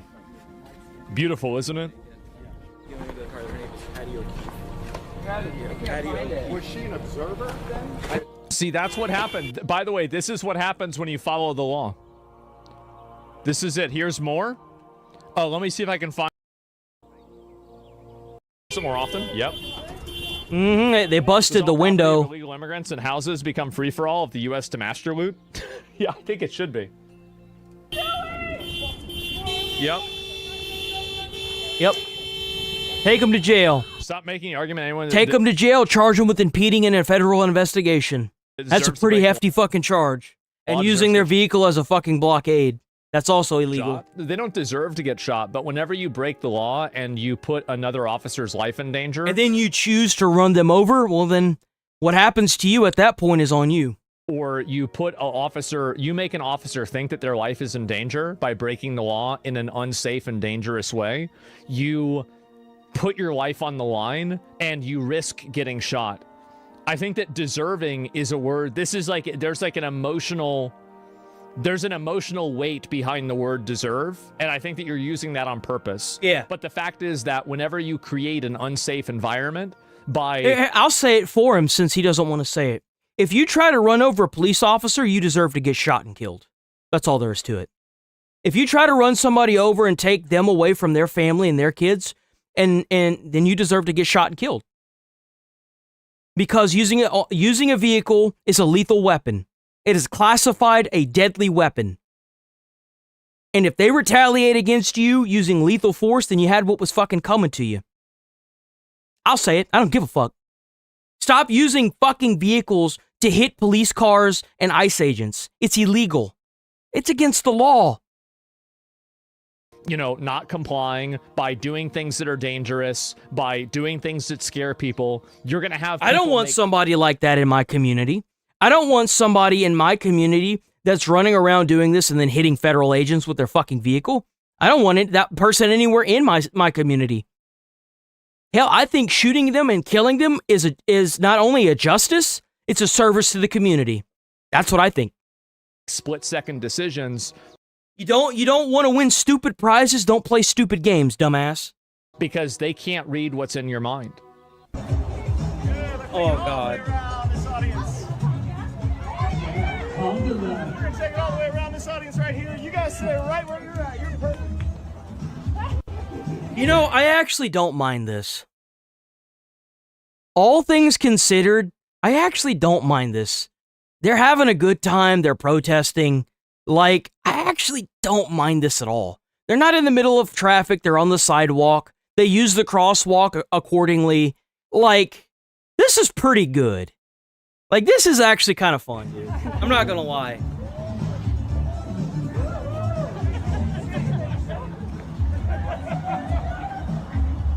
Yo, that's what's up. That's fun. That's actually really fun. They look goofy as fuck, but that's really fun, dude. It's really fun. You know what? Maybe I do hate white people. I don't know how this has happened. I really don't. This is crazy. I love how it is. He's right. It's all white people, too. It's just all white people. Just a bunch of white women. Like, seriously, that's that. There was 2 guys in that whole line. The rest were women. This is crazy. This happened. White people. Like, look. There's 2 guys in this whole line. 1, 2. Woman, woman, woman, woman. Woman, woman, woman. Woman, woman. You know what? Maybe I do hate white people. I don't know how this has happened. I really don't. This is crazy.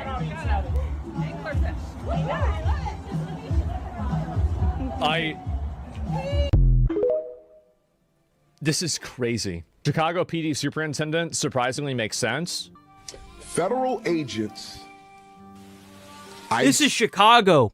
You remember how they were trying to get all this backlash against them? Nuh-uh. Hold on. Let me walk that back. This is the same officer who said that they weren't not taking calls around the ICE facilities, and later had confirmed that he straight up lied on the podium, and they had a recording of him saying not to respond to calls around the ICE facilities. This is the same guy that was against ICE, and once they finished his state, this is what he's saying. It was the first state that they brought in the National Guard to clean up.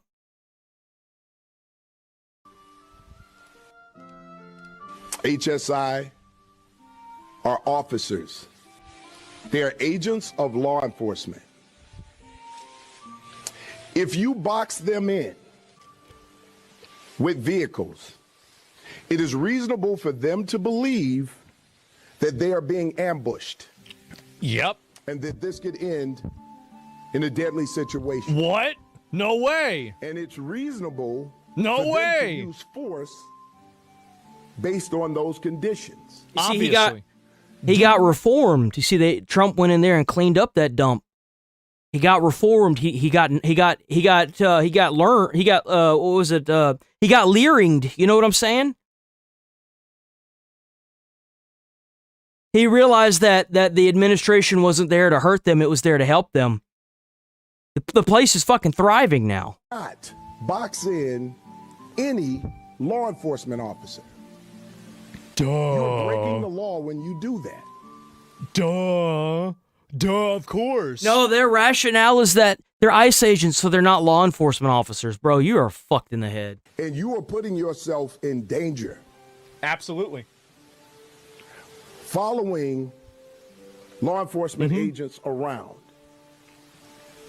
The question, You're not even just putting yourself in danger. You're putting everyone else around you. You're putting the ICE agents in danger by using your car as a blockade. You're endangering the pedestrians around you. You're endangering other vehicle motorists. You're endangering houses around you. Like you don't just endanger yourself whenever you like. There was another video I had seen of a lady that blew through a stoplight. Hold on, let me see. She blew through a stoplight, and she had kids in her car trying to blockade ICE. Let's see if it's here. Hold on, let me see if it's here.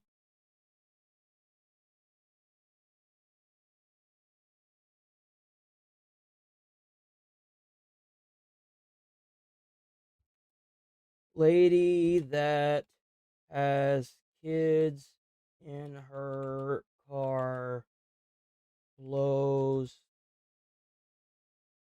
red light stopped by ICE agents.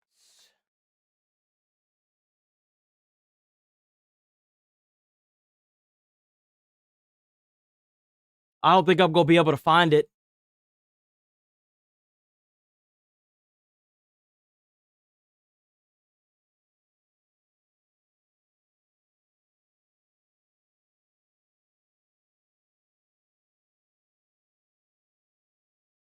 Out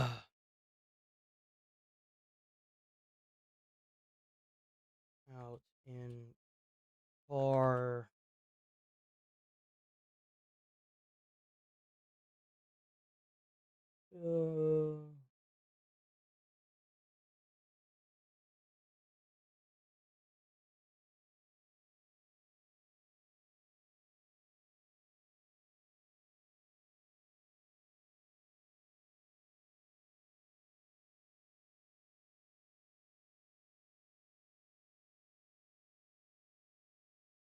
I'm not seeing it. If I saw the car, I'd know almost immediately.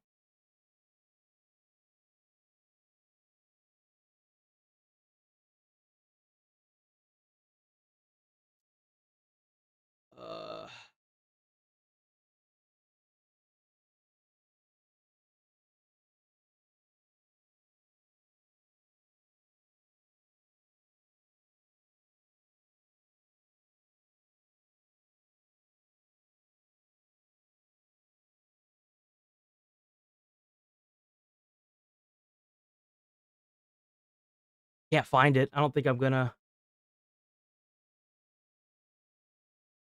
It keeps being that one, but they were able to stop her, and she stopped. Like they were like, "We're gonna arrest you. Please stop."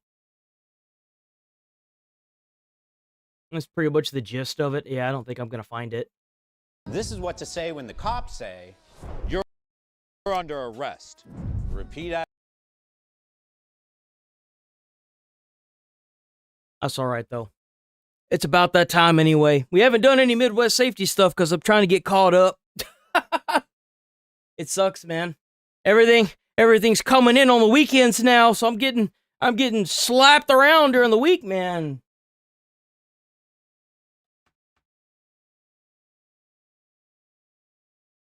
Fuck your.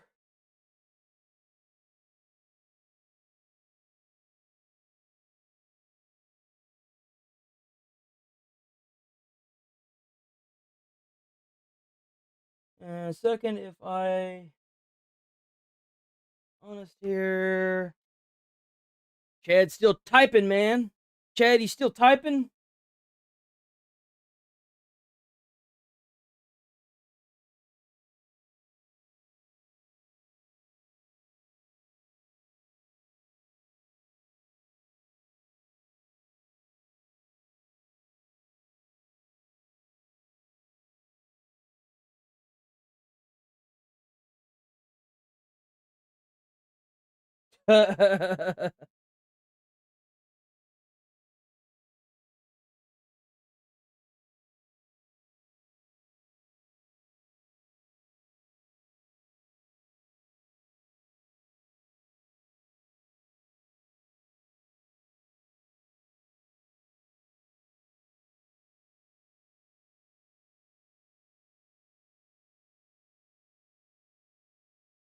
I'm gonna roll up out of here. I was waiting on you to say what you was gonna say, man, but you're not saying anything, bro.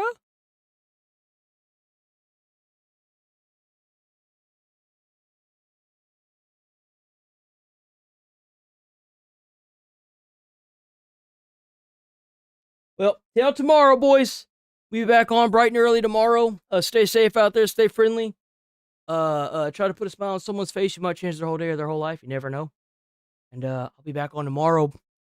We should have other stuff to cover by tomorrow, because there was other stuff I wanted to cover, but so much happened with that stupid lady in that damn car. And hopefully now that we're done with that, we can move on from it. Maybe we'll even talk more about the protests that are going on in Minneapolis right now, which I don't think they're happening anymore because it's no longer the weekend. But yeah. Stay safe out there, boys. Thanks for watching. Peace.